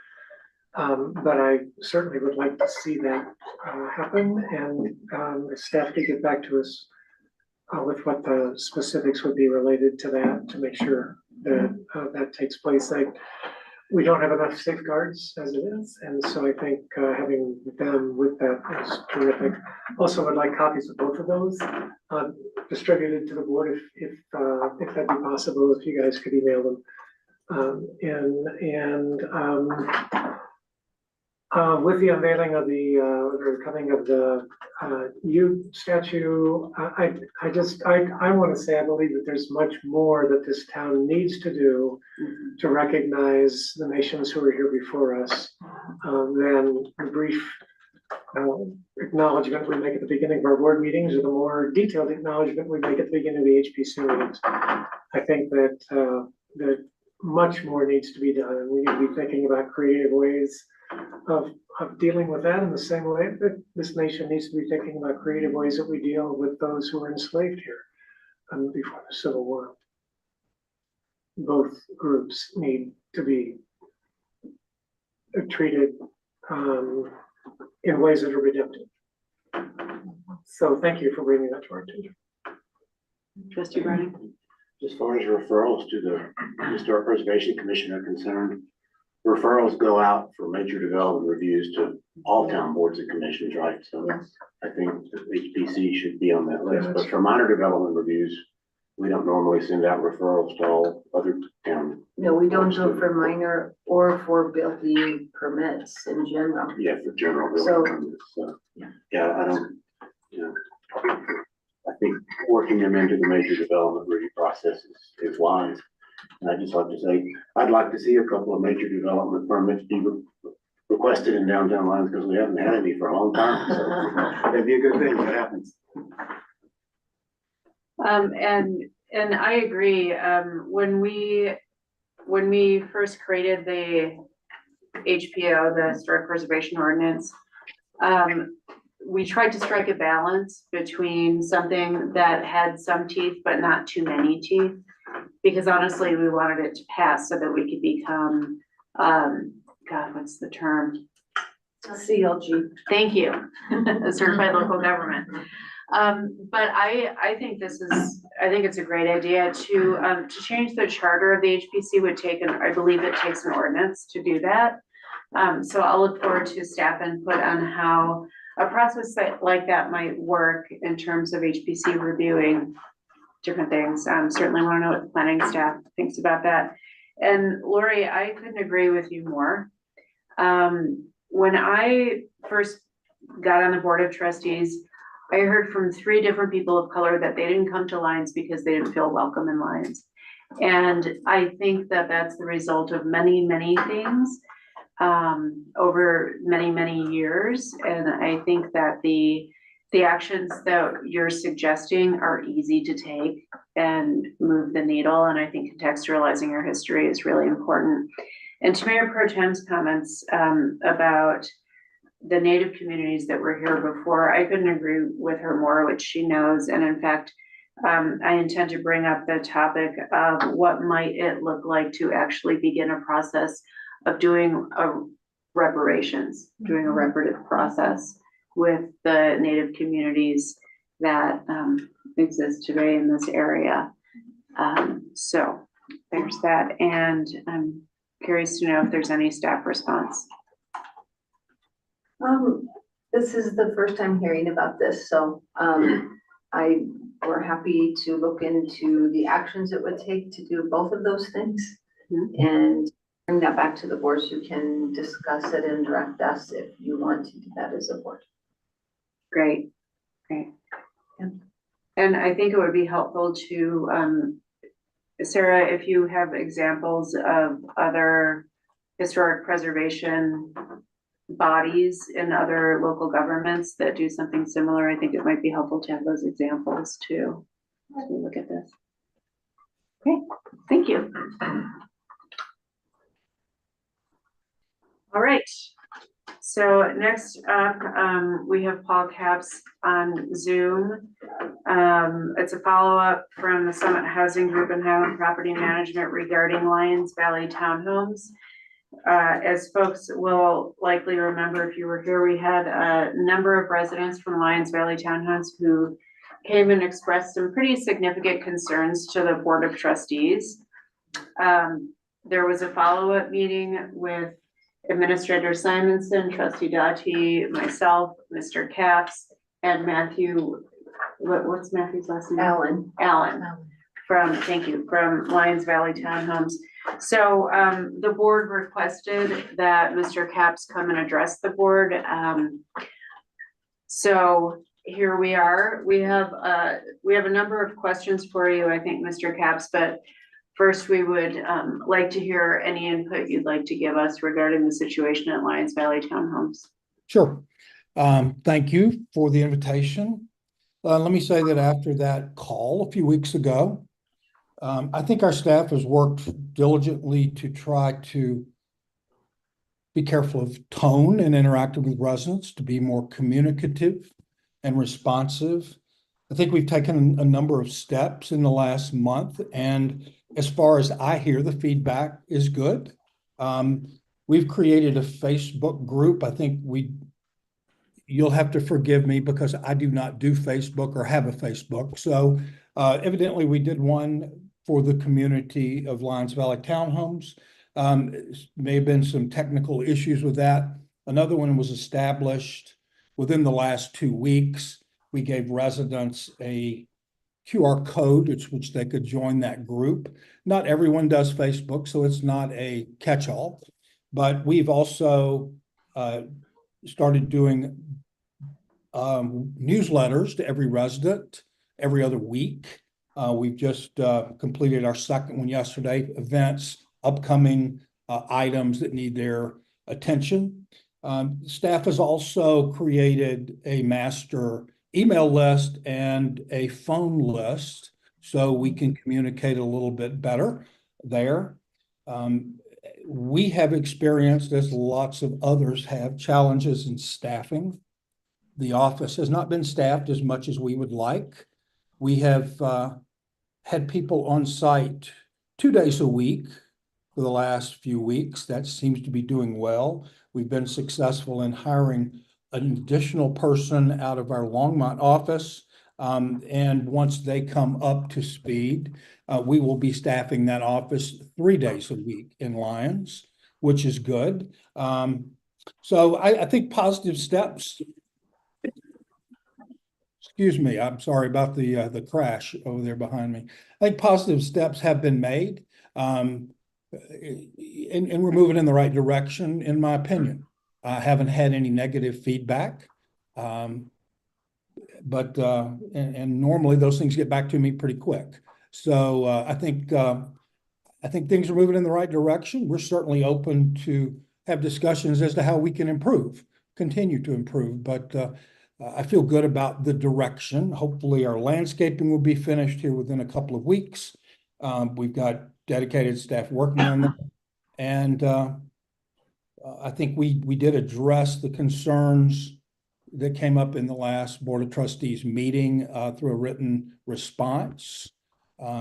Happy to discuss that as well, but I think we covered it, and hopefully the tone is improved and the communication between residents and management has improved, in my opinion. Happy to address any issues you may have. Who would like to kick us off? Good evening, Mr. Capps. Good evening. I want to thank you for appearing before us tonight and also for our last meeting on September 6th. Mhm. I remember at the end of that meeting, I had left you with some questions. One of them was, and this is for public record, I'm just going to review some of these questions with you. I believe you have responded to the Housing and Human Services Commission statement that night. Do you recall responding to the Housing and Human Services Commission? Yeah. Yes, I do. Okay, thank you for that. And I think it was regards to communication, so I'm glad you led with that. I have seen the newsletter come out. It sounds like that's going to be a monthly occurrence, is that right? Every other week. Every other week. That's correct. Fantastic. And also, you said that you were able to resolve the issues that were mentioned, so you've obviously seen the testimonials from the last meeting. So Correct. do you feel like you have a handle then on the warranty issues, and have you been able to hire more staff around maintenance? Well, we have hired more staff around maintenance, but it's still challenging with warranty items out there. But I got to tell you, our construction manager and then our maintenance director for property management, and I have all been involved with discussions with the contractors. It's a balancing act. It's difficult in this environment because people are backed up, and parts are sometimes hard to get. And there's a lot of expense involved where the contractors, the suppliers of appliances, air conditioners and things like that have not been very responsive. It's frustrating to all of us. But if we do something on our own, it voids that warranty. So it's been a challenge. We have truly ramped up the pressure on the general contractor and all of his subs. I feel like we're getting more response now than we have in the past. And there's a couple of reasons for that I probably shouldn't go into, but just needless to say, the contractor has some serious incentive to make sure he stays on top of it. So I think that has improved. That's really good to hear. And finally, in the last couple of weeks, I met with your regional director, Matt Allen. Sure. And we were talking about how to educate residents around, because, one of the questions I asked you was, how can we help residents feel safe from retaliation and safety issues? And so he explained to me a little bit about your process. We heard a lot of people, talk about fear of retaliation, and they also complained about the number of lease violations they were receiving. And he mentioned a step before the notice of lease violation beforehand. And I said, maybe it would be good for us to understand how that works, or at least if you could educate residents so that they have some information around that they don't. Sure. Well, I think part of that is communication between our managers and the tone at which they communicate. What I've instructed them to do, we have to be consistent across our portfolio, especially in Colorado. So we can't do things one way here and another thing right down the road. So we have to be consistent. But in order to secure more confidence from our residents, I've asked our staff to be careful with the tone that they use, be careful with the wording they use when communicating with tenants, and try to give them warnings of the fundamental things. I don't want to get nitpicky and all the little details, but in a way it's important. But I think the way we approach the tenants is the most important thing here. And I think we've done a better job in the last month. We've gone out of our way in several instances to say, look, please get this fixed or that fixed, or don't do this or that. We don't want to have to give you a lease violation, but we are compelled to do so if it persists. So that And I think the understanding from staff that we just have to be more careful in how we communicate and the tone in which we do communicate. So I believe that's part of the improvement that we've had.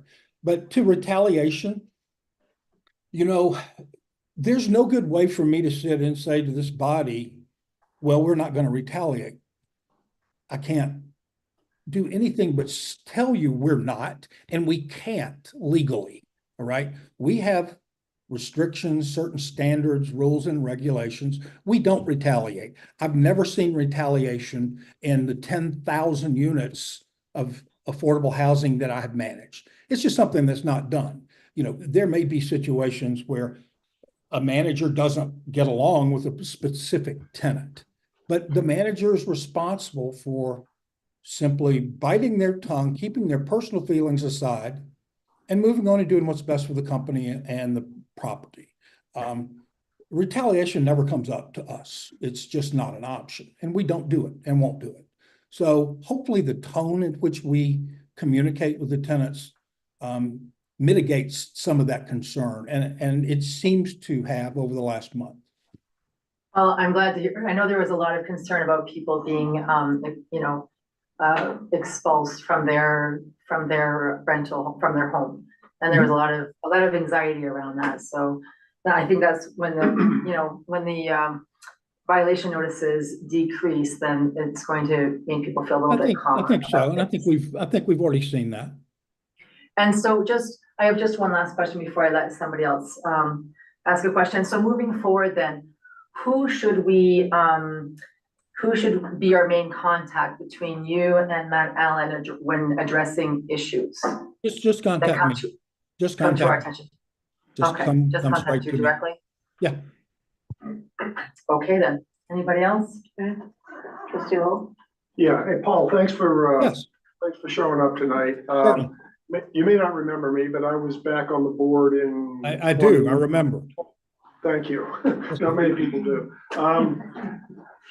Your predecessor, Rusty Snow, when we were entertaining the project, at one point told us to go on over to Longmont and see the project that you had over there, and that the Lions Valley Townhomes would approximate that in terms of landscaping.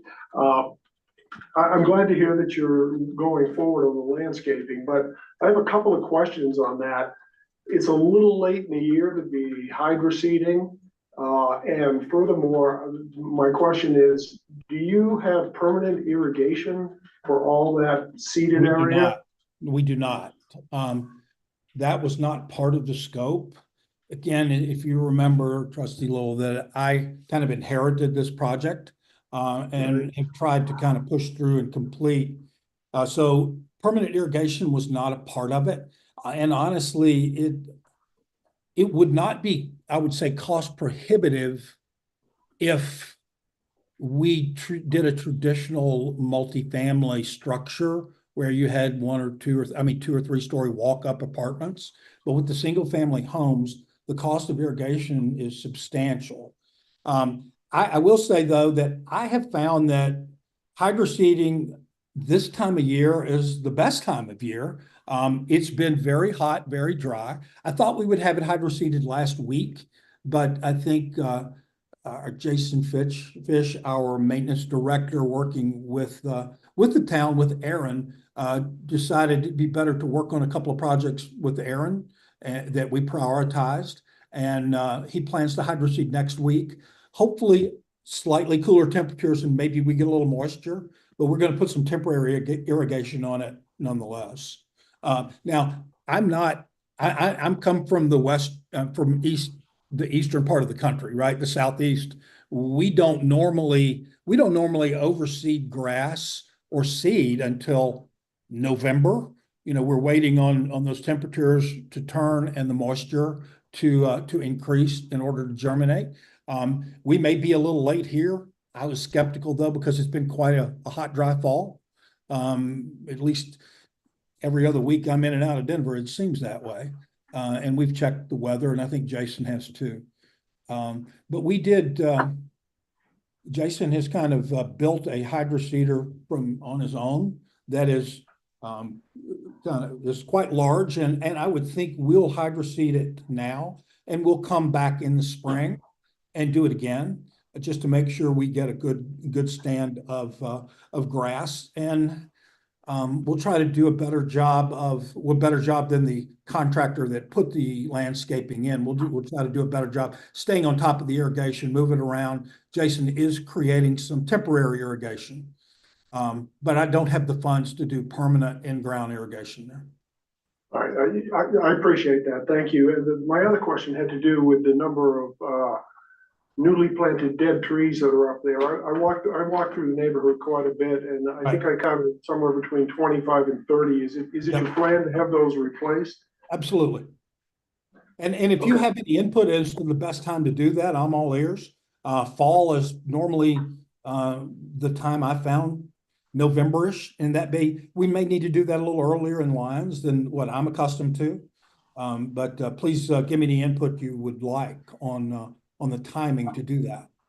I can actually provide you with a list of preferred tree species. I noted that some of them, about half of them, appear to be aspen, which don't do very well down here.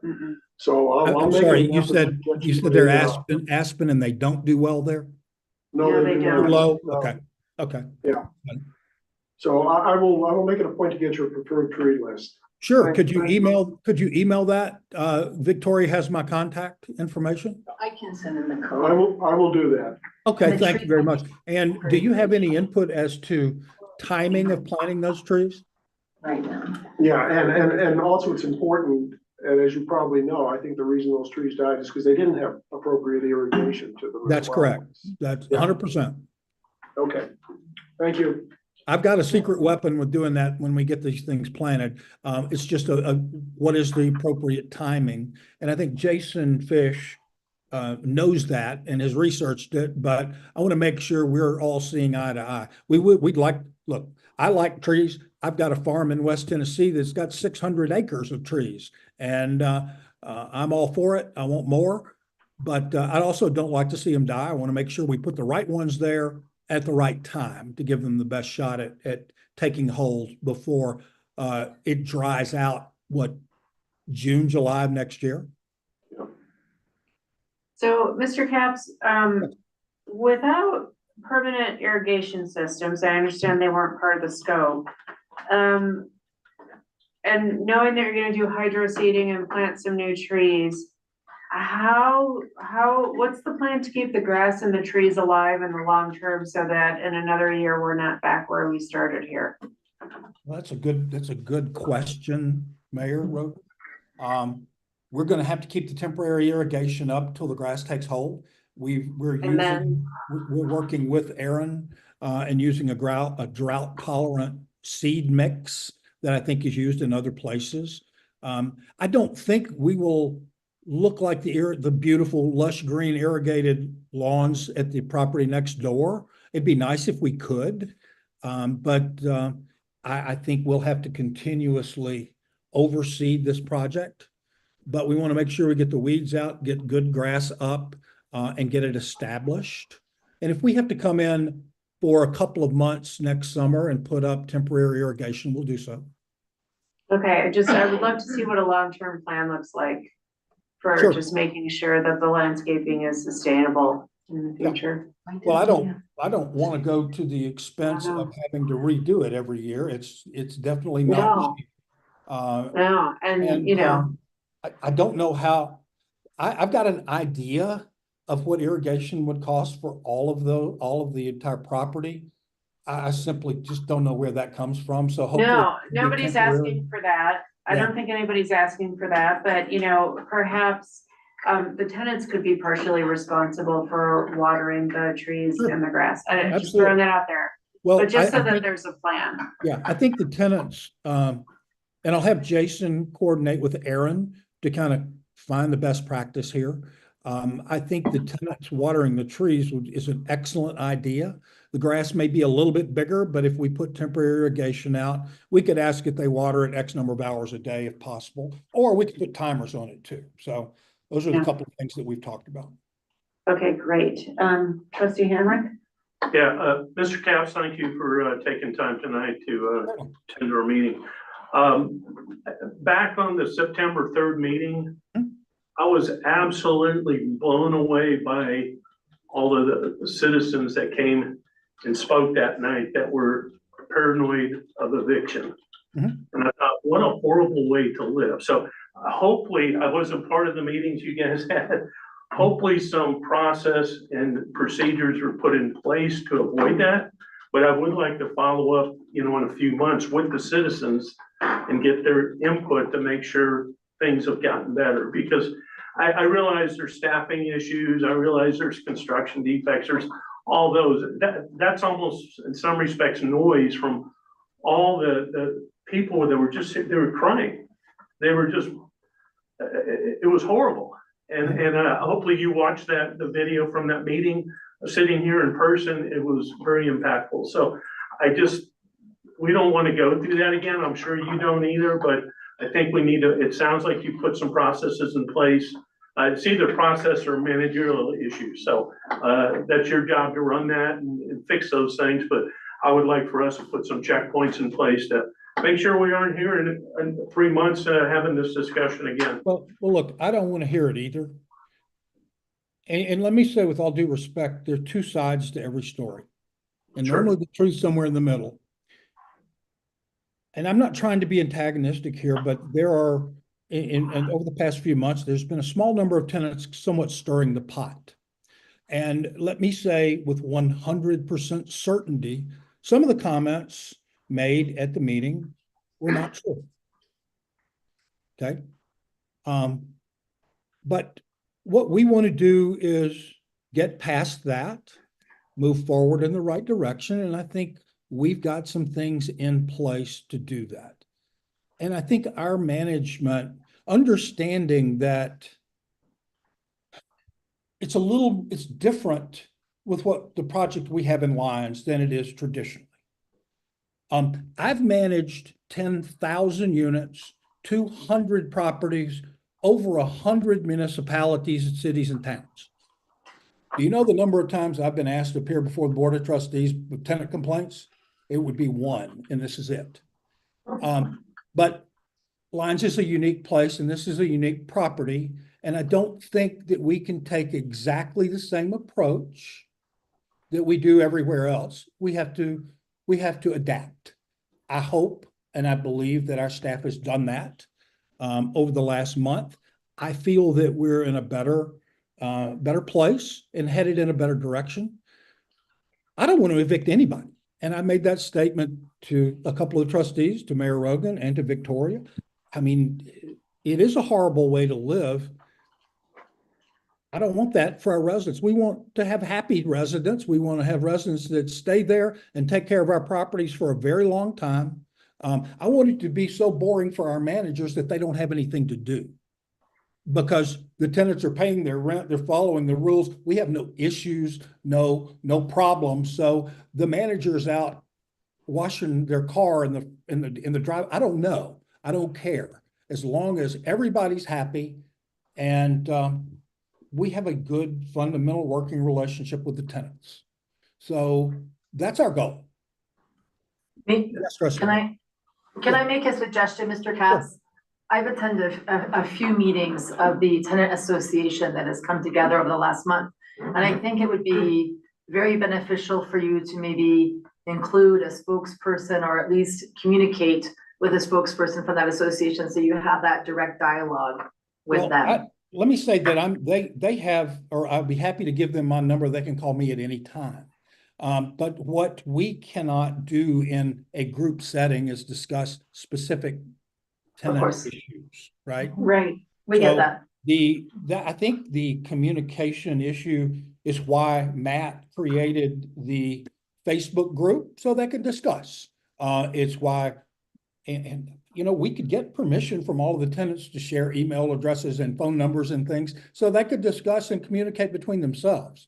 But my door is open. I've said that for a long time. I'm happy to talk to you or anyone else on the board, Mayor. Victoria certainly knows my number because she uses it.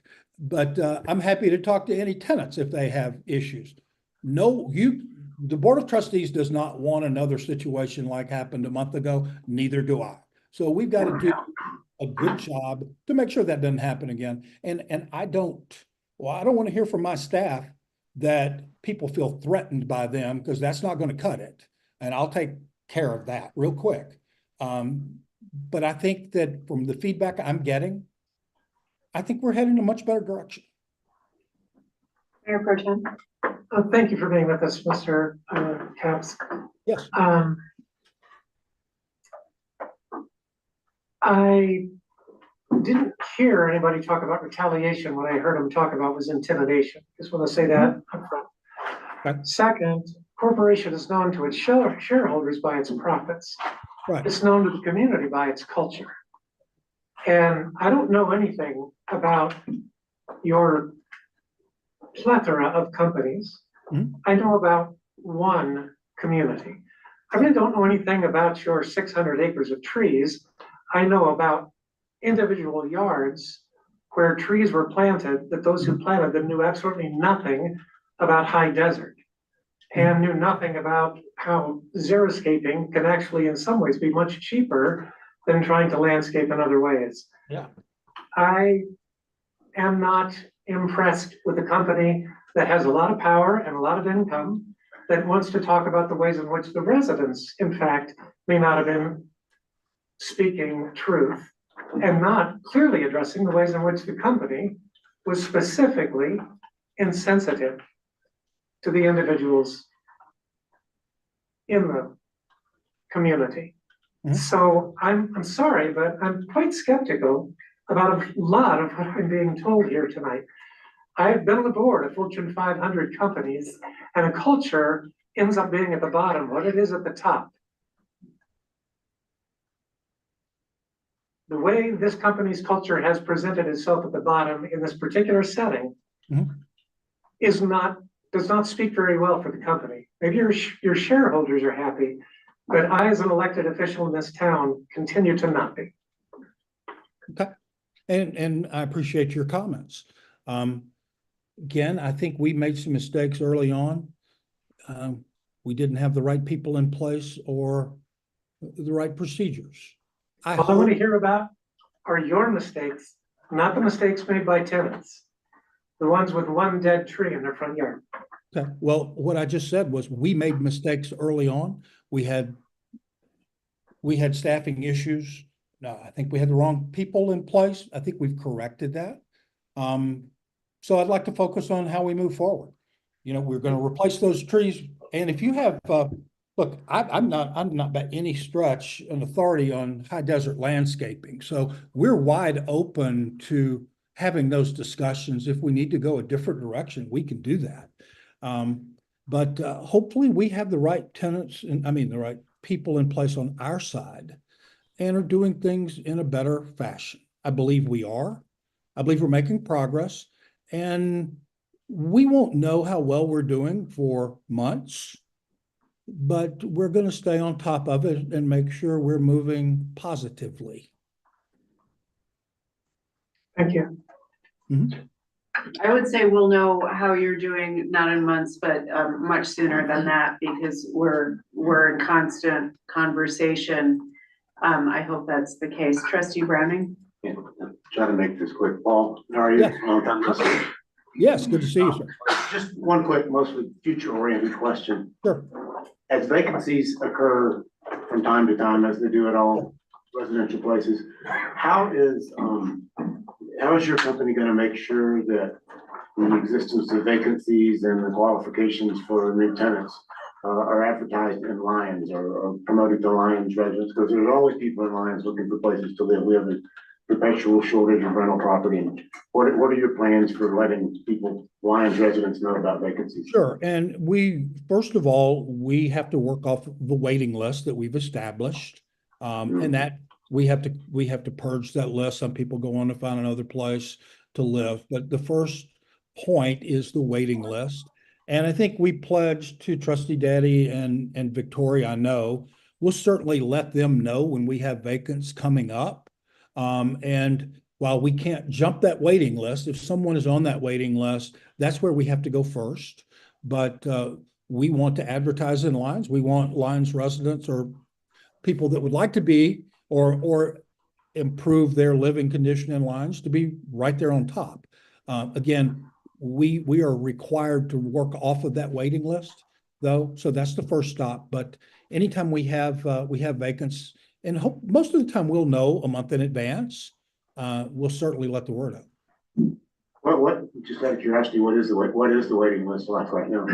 I don't know. I can find out and let you know. I didn't look into that when we kind of had a little conversation about the status in Lyons, but I'm happy to let you know how many people are on that list. If you'll hang on one second, I'll tell you. I think I may be able to. Let's see. Is there anything else you'd like to address? It's on the list. Just shot a text off. Hopefully I can get a response pretty quick. If you just follow up with an email or something, that'd be fine. Sure, be happy to. Be happy to. Thank you. Yeah. And Paul, when it comes to that, there's a local Facebook page called Lyons, Colorado for Rent. Okay. That your staff should probably be asked to be added to. Okay. And that's a good Facebook place. page? Yeah. We may be on that. I don't know. Uh-huh. But we'll make sure we get there. Okay. Well, appreciate your time, Paul. Thank you for joining us and look forward to having future conversations. Sure. Thank you very much. And Trustee Browning, I'll get that wait list number over to you. Thanks. Appreciate it. Good night. Thank you. Thank you. Okay, let's move on to staff reports. Boulder County Sheriff's Office. Welcome. Hello. I see you brought a bag. Yeah. Jeez. Someone helped clean up the mountains, so take those in to get destroyed. Not a whole lot, so 5 of the 6 spot cameras are up now. The 5th one was just put up on just east of town, a couple days ago, and the last one we're just waiting on is on Highway 7, so. It did help us ID a suspicious vehicle. The guy went a couple weeks ago by the high school to a lemonade stand, just kind of being weird and kind of inappropriate to the juveniles that were running the stand. So Mitch is still following up on that guy, but no other sightings of him or any other information, so. Public Works jumped on, so I had some complaints on Second Avenue a couple weeks ago about just speeders and there not being really enough like mini speed signs, so they moved a few of them around and have more in order, not just for that area, but the rest of the town. I know that's been a long project for them, so I appreciate that. Just with the fall time, there's a lot of wildlife out and about, especially with the high country getting snow and stuff. They're gonna start coming down lower, so just watch for deer and elk. Today we had like 3 hit just out and around town, so they're out, so just be cautious of that. And then going to stats, so far this year, this is through the end of September, but our calls are at up 171 at 2239. From this time last year, September, we had 243 calls with that's up 40 from last September. And that's those numbers are higher, just extra patrols and most of the traffic. We had at least 76 traffic stops this September versus 27 last September. So tickets are up quite a bit, total of 558, and that's up 56 from last year. We had 109 tickets in September versus 25 last September. So yeah, and I wasn't even working most of September, so that's our deputies were out there working hard. So let's see, and I would say over 90% of those are for traffic related stuff. So I know we get a lot of traffic complaints, and I get it, and I see it all the time. But we are out there trying to make a difference, and we do. Last year, at this time we only had. We had 75 tickets for 20 to 24 over the speed limit. This year we're at 49. So most of them are 10 to 19 over, but so that's a slight improvement. Accidents, we only had 1 in September, so that's a record. We're still up 15 from last year at around 38. So with the Fox stats, it's kind of hard now. We have more cameras because I don't have that data from last year. Essentially, so in September this year, we had almost 400,000 cars coming and going from town, but that doesn't count traffic coming into town on 7 or leaving town on U. So, which the people leaving town, that's gonna be a higher number, but, we had, almost 318,000 coming into town, and that was on Main Street coming into town and then coming down, Highway 36 into town. So, last September, we only had about 218,000 coming into town just on Main Street alone. So numbers are still pretty high. And I know, I think last weekend, Estes had some big elk fest or big event up there, and traffic was backed out almost to 36 for part of the day. So lots of people coming and going. That's about it. All right, thank you. Questions? Yes. For the public record, I'd just like to remind the public what to do if you do hit wildlife. Well, get out of the road. If you're, make sure everyone's safe, call 911. The whole, you get back into someone's car in a parking lot and leave a note. That flies most of the time, but technically any accident, you're supposed to notify law enforcement. So, pull over, make sure everyone in your car is safe, you're safe, try and stay on the road, and then just call 911 and, let our dispatch, will ask you a bunch of questions, like where you're at, injuries, blocking the road, wildlife still alive, stuff like that. So that was my follow-up question is what do we do about the wildlife? Like, let's say, for example, it's still in the middle of the road and there's traffic coming, for example. I would just stay out of the road. Depending on where it's at, you might be able to place your car. I hate for someone to use their car to block, just with their flashers on, because someone's probably gonna rear end you. So let, nature take its course, and hopefully we can get there soon enough, but half the time they don't make it, so. Half the time? Is that a statistic? Well, that's unofficial. I mean, we had a guy up 36 today on a motorcycle. A deer literally hit him on his leg and then hit his satchel bags, and it passed away. But then you get a big truck hitting a deer and it's still alive. So it just depends on speeds and where you hit them at, I guess. So, but yeah, report it and make sure everyone's fine, and so. Well, congrats on all the tickets. I would like to say that my husband and I got pulled over. He had expired tags that he didn't realize were expired, and he got a ticket. So, was it in town? yes. Oh. And your deputy was quite polite, and it was a fine interaction, and he paid, and we went to King Soopers and got the new tags the next day. So, congratulations on that. It's just, lots of, I don't know officially, but over 75% of those I would estimate are people out of town, out of state. Most, even the accidents, because, tourists coming through, they don't, know the roads, and they're just looking around and stuff like that. So No, that was legit. Speaking of people out of town, let's just say we had a board of trustee member that was in a town roughly this size, on their way to, let's say, another national park. And that trustee was pulled over for speeding. And that they were very kind to that trustee, and so did not give a ticket, but got into a long conversation. And the officer was informed of how many tickets we give here, and that officer said, kudos to them. And I said, how many vehicles come through town? He's like, what? And I said, hey, there's only one way to Rocky Mountain National Park. He's like, yeah, I can't, wow, they're working hard. I said, yeah, they are. So, And I appreciate that, and I'll make sure to pass it on to our deputies, and they work hard, when, on those weekends when traffic's backed up, it's hard to do traffic, because there's just so much cars on the road, and really look at it as a good thing, because the back, log of traffic is actually maintaining the traffic, so people aren't being able to go, 100 miles an hour. Yeah, so. it's keeping the speed lower. And before we let you go, I just somebody wrote to me earlier today about folks kind of using the cemetery as a playground these days. And the fact that that is not okay at all.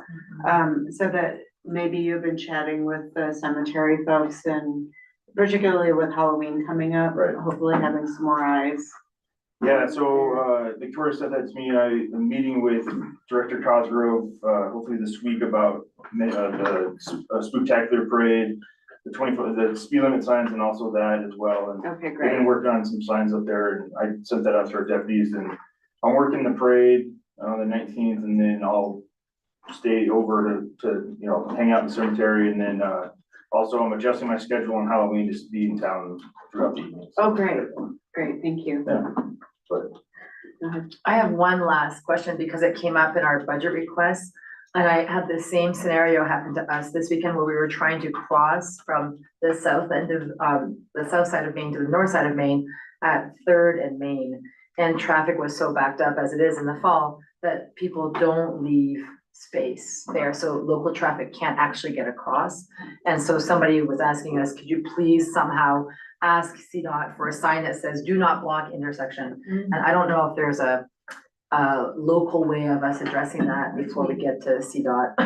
Or do we go No. straight to CDOT? I'd go straight to see. Straight to CDOT. We'll add that to the CDOT list. And it's, I'm all for signs. When I worked in court security, when I first started, like, I was sick of repeating myself, so I put all these signs up, you know, and people don't look at them, and like, the more signs there are, it just confuses people, and, but it's, at least it's there, so be like, well, you didn't see that sign, like, people don't even see the speed limit sign, so. It's true. But it's, you know, anything to do to help that, because I know it is, you know, frustrating. Trying to get on to 36 from Blue Mountain on the weekends, it's sometimes taking me 15 minutes, you know. so. Yeah. All right, well, thank you very much. Yeah. Yep. All right. Have a good evening. Yeah, you too. Be safe. Be careful. Don't hit any deer, please. I'm trying not to. I had a bad year, during the Marshall fire.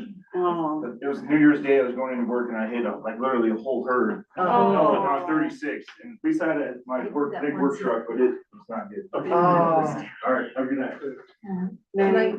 Okay, administrators report, please. Thank you. I do have my written report, but as you know, we continue to work with CDOT regarding the use of the right-of-way situation, and that will be an ongoing situation here, but it is still on our radar. We do want to let the public know that they are starting a large guardrail project on Highway 36 north of town. It really starts right after Apple Valley and will go all the way up to Pinewood.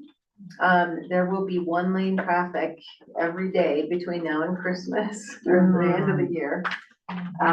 But just like we did on Highway 7 when they were working on that, we will post every Friday their updates, what section they're moving on, what times they think. So it's important for people to know that, especially if they are commuting for school or work, there may be slowdowns. So we will continue to put that up every week. And we've informed the front desk staff so they can answer questions the best way possible. Lots of updates in my report. Do want to reassure you that Finance Director Istone is keeping up on the new property tax bills that are coming out.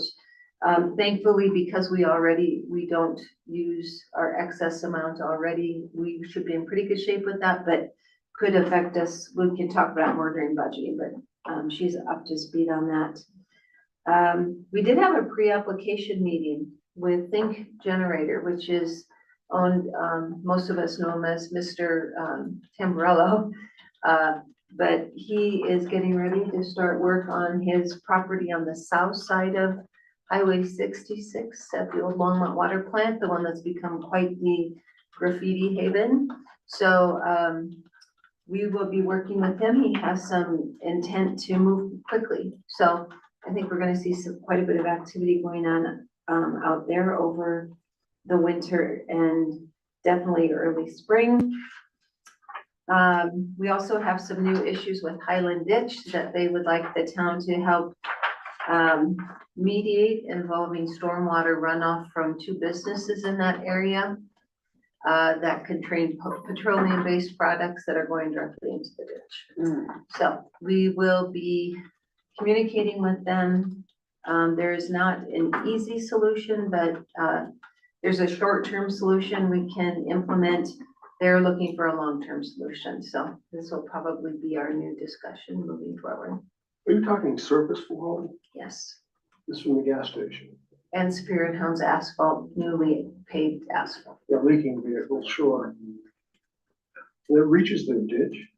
It's just to the, what direction are you going in? East of them, south, east? Yeah, no. I It mean, goes that- directly into their. I wonder if our new trail, which will cut through there, could act as a buffer or a collector. Well, we have some ideas, like I said, there's a long-term solution Yeah, and a short-term, but, yeah, they're concerned about the amount of oil that's in that water going out to feed animals and, sure. water plants. When has it rained enough to have runoff? I think there's some wash down happening too. Okay. We're really happy to note that we have 5 business loans out right now with the revolving loan fund. That's the most we've had in quite a while, so I'm hoping that's a sign that people are planning some projects here. Or it could be that it was to get through. Sometimes people take them out right before winter, help them get through that time, but that's good. The nice weather has helped both our parks revenue from a parking perspective, as well as RV campers are staying almost a full month longer than usual at high occupancy rates, so that's been a good thing. And then we have several special events coming up in October that we want to make sure people are aware of. We are going to host a diversion day, October 19th from 9 to noon. That is for all things that are hard to dispose of around the house, from paint to electronics to not household trash. This will not be household trash, but diversion day. Rave to the Grave is that night. We want to make sure the public knows they do have permission to play their outdoor music till 10 p.m. that evening. The Spooktacular will be October 26th, following our pretty standard format for that. Elementary school activities early in the evening for the kids, 4 to 5:30, parade starting at 6. And then the Lions Fire Protection District and the Boulder County Wildland Welfare Mitigation Team will host another limb drop-off on that same day. Oh, wow. Busy day. Out at our public works facilities, 8 to noon. So all limb drop-off can happen out there. And then especially for the Lions Valley Park neighborhood, the very large regional cross-country meet will be hosted at the high school the October 24th and 26th. So it could even be as large or a little larger than the last one for high school runners. And then in our packet also was the finance update for this month. You'll see that year to date, sales tax is up about almost 6% higher than 2023 this month. And then we were all very pleasantly surprised to see that the new 0.5% sales tax that will be earmarked specifically to capital projects generated $26,000 in 1 month. That is a very busy, a high month. It's July sales. So that's one of our higher months, but that was really, we were pleased to see that. I think that is a way to really generate some money towards some of these capital projects. So, other than that, we did get, the budget survey did close on September 30th. I did hear a couple trustees ask if we could keep it open longer. We certainly can. However, the staff is required to submit a balanced budget to you by the end of next Friday. So I don't know how much more, we would be able to adjust that toward the end. But we had 68 responses when we closed that compared to 54 responses last year. 36 people chose street improvements as their #1 priority out of those 68. So that was by far the largest majority. then wastewater, and then stormwater. And then, you'll see there's a couple, slides up there about what were the most common themes that we saw, from folks, and those responses are in the packet, but included everything from weed control to economic development to sidewalks, storm drainage, a small dog park, and improving odor concerns at the wastewater. So they're all over the place. And then I do want to also just follow up. We will have a delinquent sales tax follow-up for you at the October 21st meeting. Finance director will be back that week to have our budget workshops, and she'll present it in person. So that is my update, unless there's questions. Questions, trustee Dusty? I just wanted to add a piece to your report with the vandalism, because I was so disheartened when I heard that. And when I was giving the golf cart tour yesterday, John King was actually by the Bella Renewal, and he's a local artist who has agreed to actually repair it with permission from the original sculptor. Yes. And he actually believes that it was wear and tear. And if he were to repair it exactly the way it was, we would be in the same situation a year from now. So he's actually looking at a different way of installing some sort of gong. We don't know what happened to the feather, of course. I know, that's what concerns me, as if it was just wear and tear, why didn't they leave it, turn it in, take it over to the Botanic Garden? Right. Something, but nonetheless, it is gone, and they are working on another mechanism that might be hardier. Yeah. Thank you. Trustee Lowell? Tell me about chip sealing. Yes.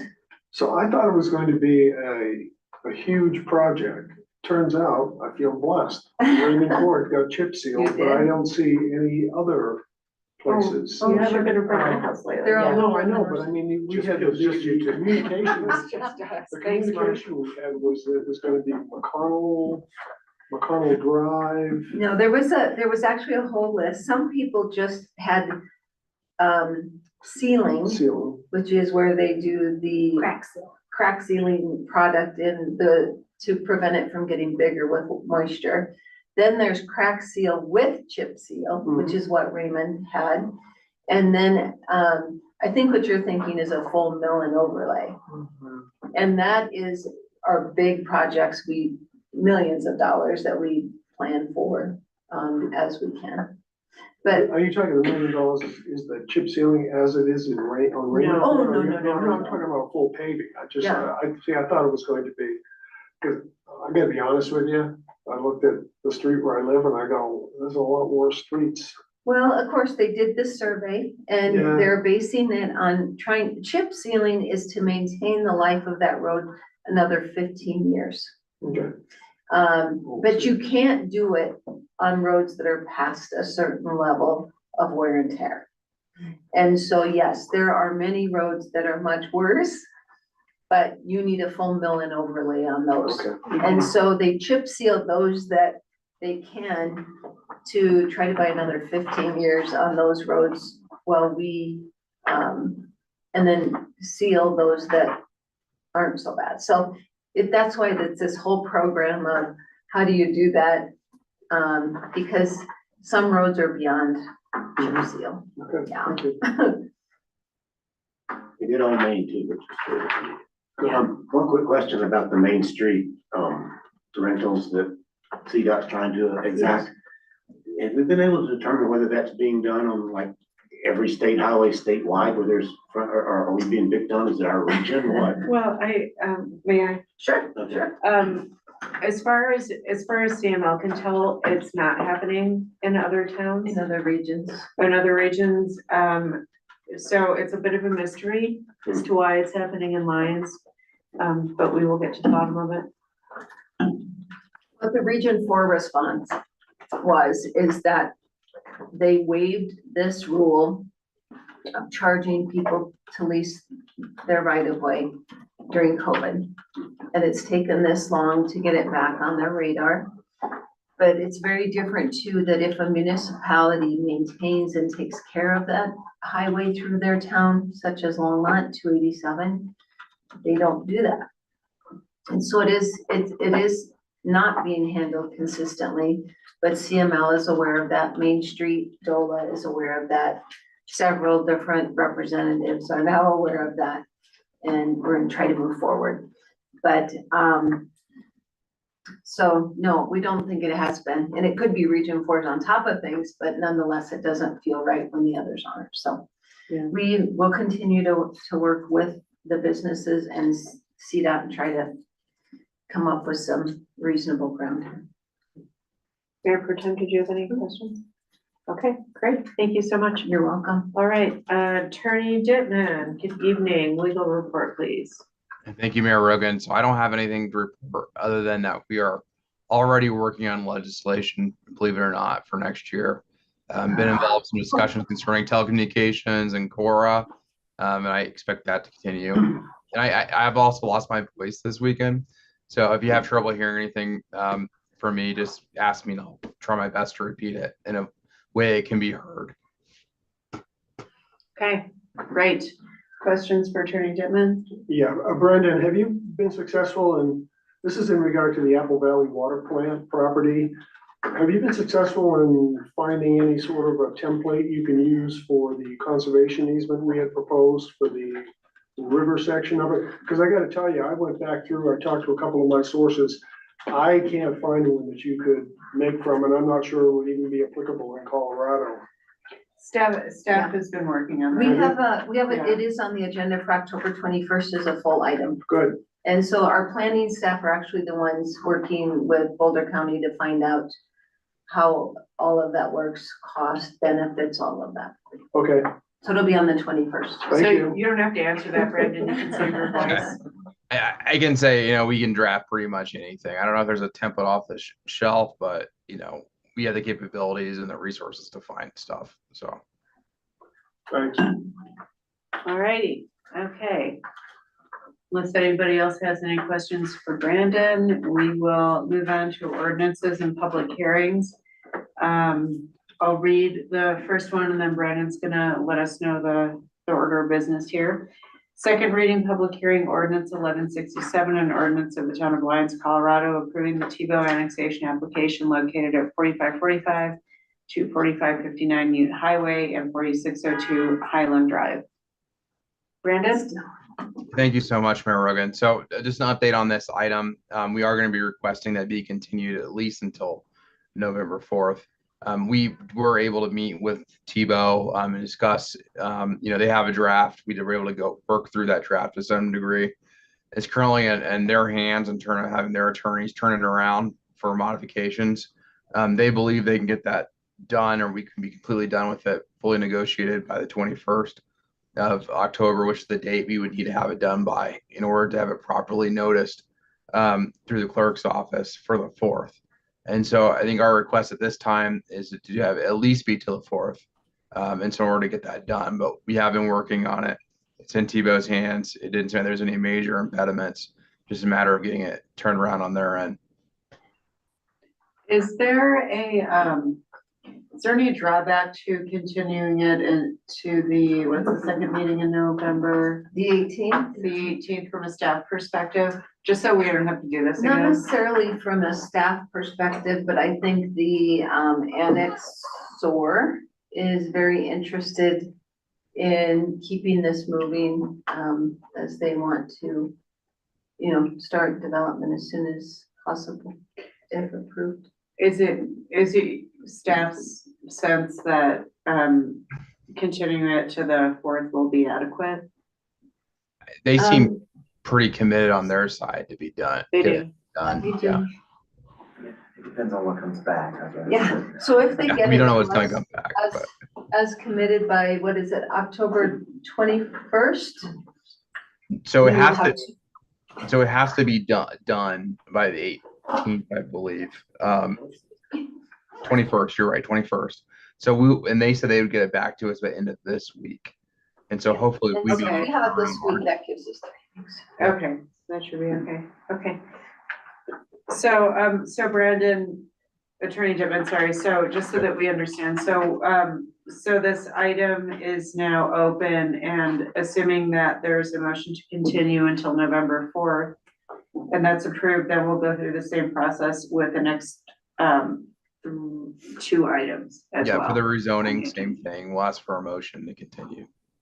Okay, great. Any other questions for Brandon? No. All right, anybody care to make a motion? Can we combine the three No, items? we cannot. We can't. Well, but not the way it was done. We can't do it. All right. I move to continue, agenda item Roman numeral 7.1, second reading of ordinance 1167 regarding the Tebow annexation to a date certain of November 4th, 2024. Thank you. Is there a second? Second. Thank you. Any discussion? That motion passes unanimously. Thank you. Next item, second reading, public hearing, ordinance 1168, an ordinance of the town of Lyons, Colorado, approving CEC zoning for 4545 Utah Highway for Tebow annexation. Is there a motion? Tanya? I move to postpone this item to a date certain of November 4th, 2024. Thank you. Is there a second? Second. All right, call for the vote. That motion passes unanimously. Next item, second reading, public hearing, ordinance 1169, an ordinance of the town of Lyons, Colorado, approving R3 zoning for 4602 Highland Drive Tebow annexation. Is there a motion? I move to postpone this item to a date certain of November 4th, 2024. Thank you. A second. Second. All right, we'll vote on that. And that motion passes unanimously. Great, thank you, everybody. Looking forward to seeing that on the 4th. All right, next up, second reading, public hearing of ordinance 1173, an ordinance of the town of Lyons, Colorado, implementing ballot question 1 concerning the increase of the town's lodging occupation tax to a maximum of 8%. We have a brief staff report on this. Of course, Mayor Rogan. So remember, this is about the ballot measure that was approved at the last November, at the November election of 2022. That ballot measure approved increase in the ballot in the lodging tax, excuse me, from $2 flat rate to 5% of the fee, with the potential via resolution to increase it up to a maximum of 8%. That was very clear in the ballot language that would go into effect January 1st, 2023. But for whatever reason, it just never got put into the code. And so as a kind of a housekeeping matter, we're now asking that code language be adopted to reflect the intent of the ballot question. All right, thank you. Any questions for Attorney Dittman? Okay, I would entertain a motion. Public hearing. Oh, Yep, public thank hearing. you. Yep. All right, I will open the public hearing. Anybody like to speak? Okay, I will close the public hearing and entertain a motion.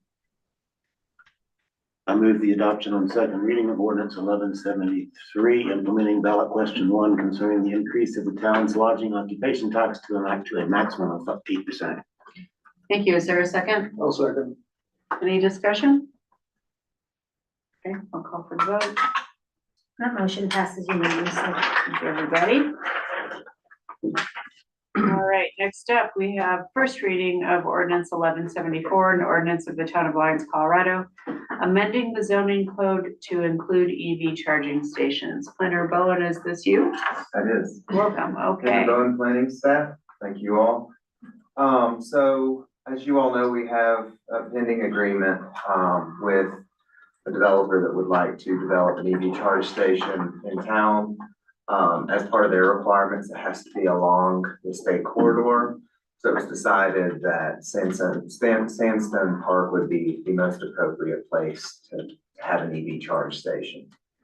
That being said, nowhere in the code were EV charge stations mentioned, nor are there any regulations. And since they're not mentioned within the zoning code, they're not a permitted use.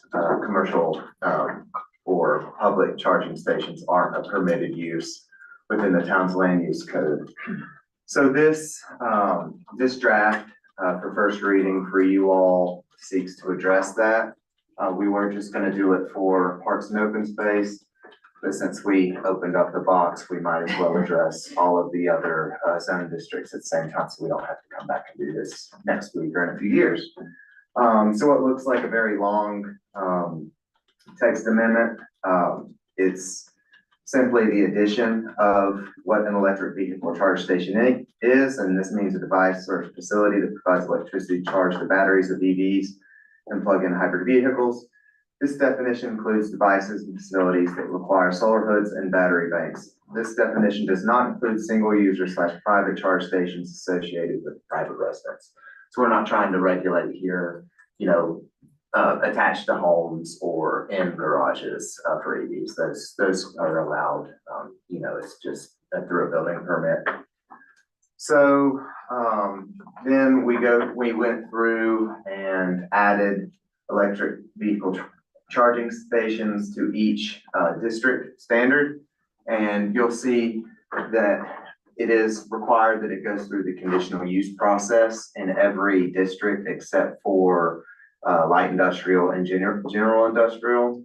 Those are permitted uses by right. And then in the CEC district, they are used by special review. And the reason for that is that nowhere in the CEC district do we require conditional use permits for some reason or another. So it follows a different process. So that perhaps might be a cleanup that you all see in the future, but as far as right now goes, we're just gonna maintain constant and keep those as as special review. But it is called special use review I think it's. on the CEC. Yeah. Yeah, they use two different names. Special review, Special review versus conditional use review. but it means it's the They same seemingly process. follow the same process, that's correct. You're basically the same thing. Yeah. Yes. But just, I don't know, somebody chose the verbiage and went with it when that code was drafted. And then the final section that you'll see, just like the farmers markets, I added in some supplemental standards within section 1610. And this is the proposed section 10100. Do you want me to read through all the regulations? But these have all been vetted through the PCDC. After the PC adopted resolution that's in your packet, this was sent to the utilities. Sorry, I don't have the acronyms correct, but I will call it the Utilities and Engineering Board and the Sustainable Futures Commission. So we haven't gotten any comment back from those. Of course, this was a bit of a quick turnaround for a text amendment. But if we do get comments back by second reading, I will certainly put those in the packet. And then the final update that you will see is adding it into our use table. So again, we have a use table that allows what uses are allowed, but then we still have the uses listed within the zone district. So again, just to hold all things constant, those were the text amendments that were provided by staff and then signed by resolution from the PCDC. And with that, I'm done. Do you have any questions? Questions for Planner Bowen? One question about the setbacks. Setbacks at least 25 feet from property lines? Yeah. Yep. Will that fit the one in the Sandstone Park? No, It won't. It will not. you'll need an exception or So- waiver. So we'll need a variance. Yeah. We spoke about this. We went round and round with the PCDC. So the actual charging bollards themselves can fit in any parking lot and match those standards. But facilities that we named, the electric boxes, battery banks, and solar hoods are required to meet that setback. And the reason being is, and this is occurring across the US, that a lot of HOAs are starting to put public facilities on HOA properties. And there's been a bit of kickback with having these types of electrical facilities so close to property lines. So that was a big reasoning why I put that 25. I'm not dedicated to that 25 feet. But that's the distance that was recommended by staff and the CDC. I think CDOT has one too. I mean, it's a safety issue. So along those safety lines, did we get any input from the fire district? I had asked Steve, if he had any, input, he was gonna provide some, I haven't heard back, I can reach back out to him for a second. Yeah, okay, yeah, would like to know what they think about this. And as far as the screening goes, you'll notice that the screening is almost the exact same language as our dumpster screening. So just trying to not have, ugly battery banks on property lines. But non-flammable vegetation is the only difference that you'll see between those two standards. Did To you have a meet question, future Tracy? local WUI code. Yeah, actually, I have a question around that screening, because I know there was some talk about possibly doing a wrap around this, and so is a wrap considered screening? Or does it have to have something, I mean, because if there's an actual screen, then we're not gonna see the wrap.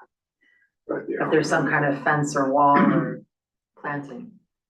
I think you'll have to look at this again as a Right. separate.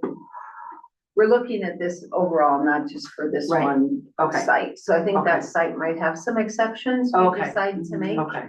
on town property. But in general, it doesn't, like, a wrap's not gonna take care of noises from the vents or lights or things like that, that might be next to a neighbor. So I think this, when we get to the actual one in the park, you might have some waivers to make. How loud are these? I think sound is a good question. I don't think they're allowed. The research that I had originally conducted, so setbacks generally fall, it seems they fall anywhere between 10 and 50 feet. Some people have, I can't remember the electric EMP, they're EMP sensitive. Yeah. And, that was a big concern. It's actually a public health standard more than an aesthetic standard. But as far as noise, I think they're fairly quiet. Okay. But 25 feet in deep, I don't think that would be a problem, especially if they're properly screened. Any other questions? I'd entertain a motion. I move to approve ordinance 1174, an ordinance of the town of Lyons, Colorado, amending the zoning code to include EV charging stations on first reading and schedule a public hearing and second reading for October 21st. Thank you. Is there a second? One second. Thank you. Any additional discussion? I just like to say nice work. I think this is gonna really set us up for a future in which future boards don't have to hear every potential charging station. So we're trying to do. Thank you.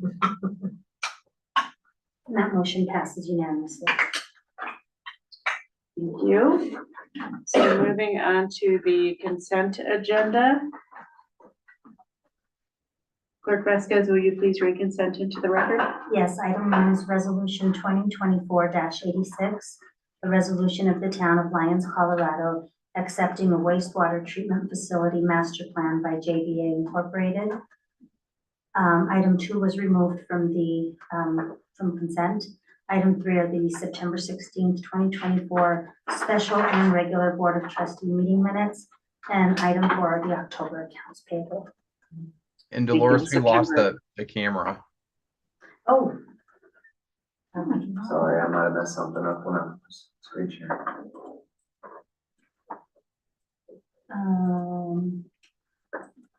I don't know why.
I can see you.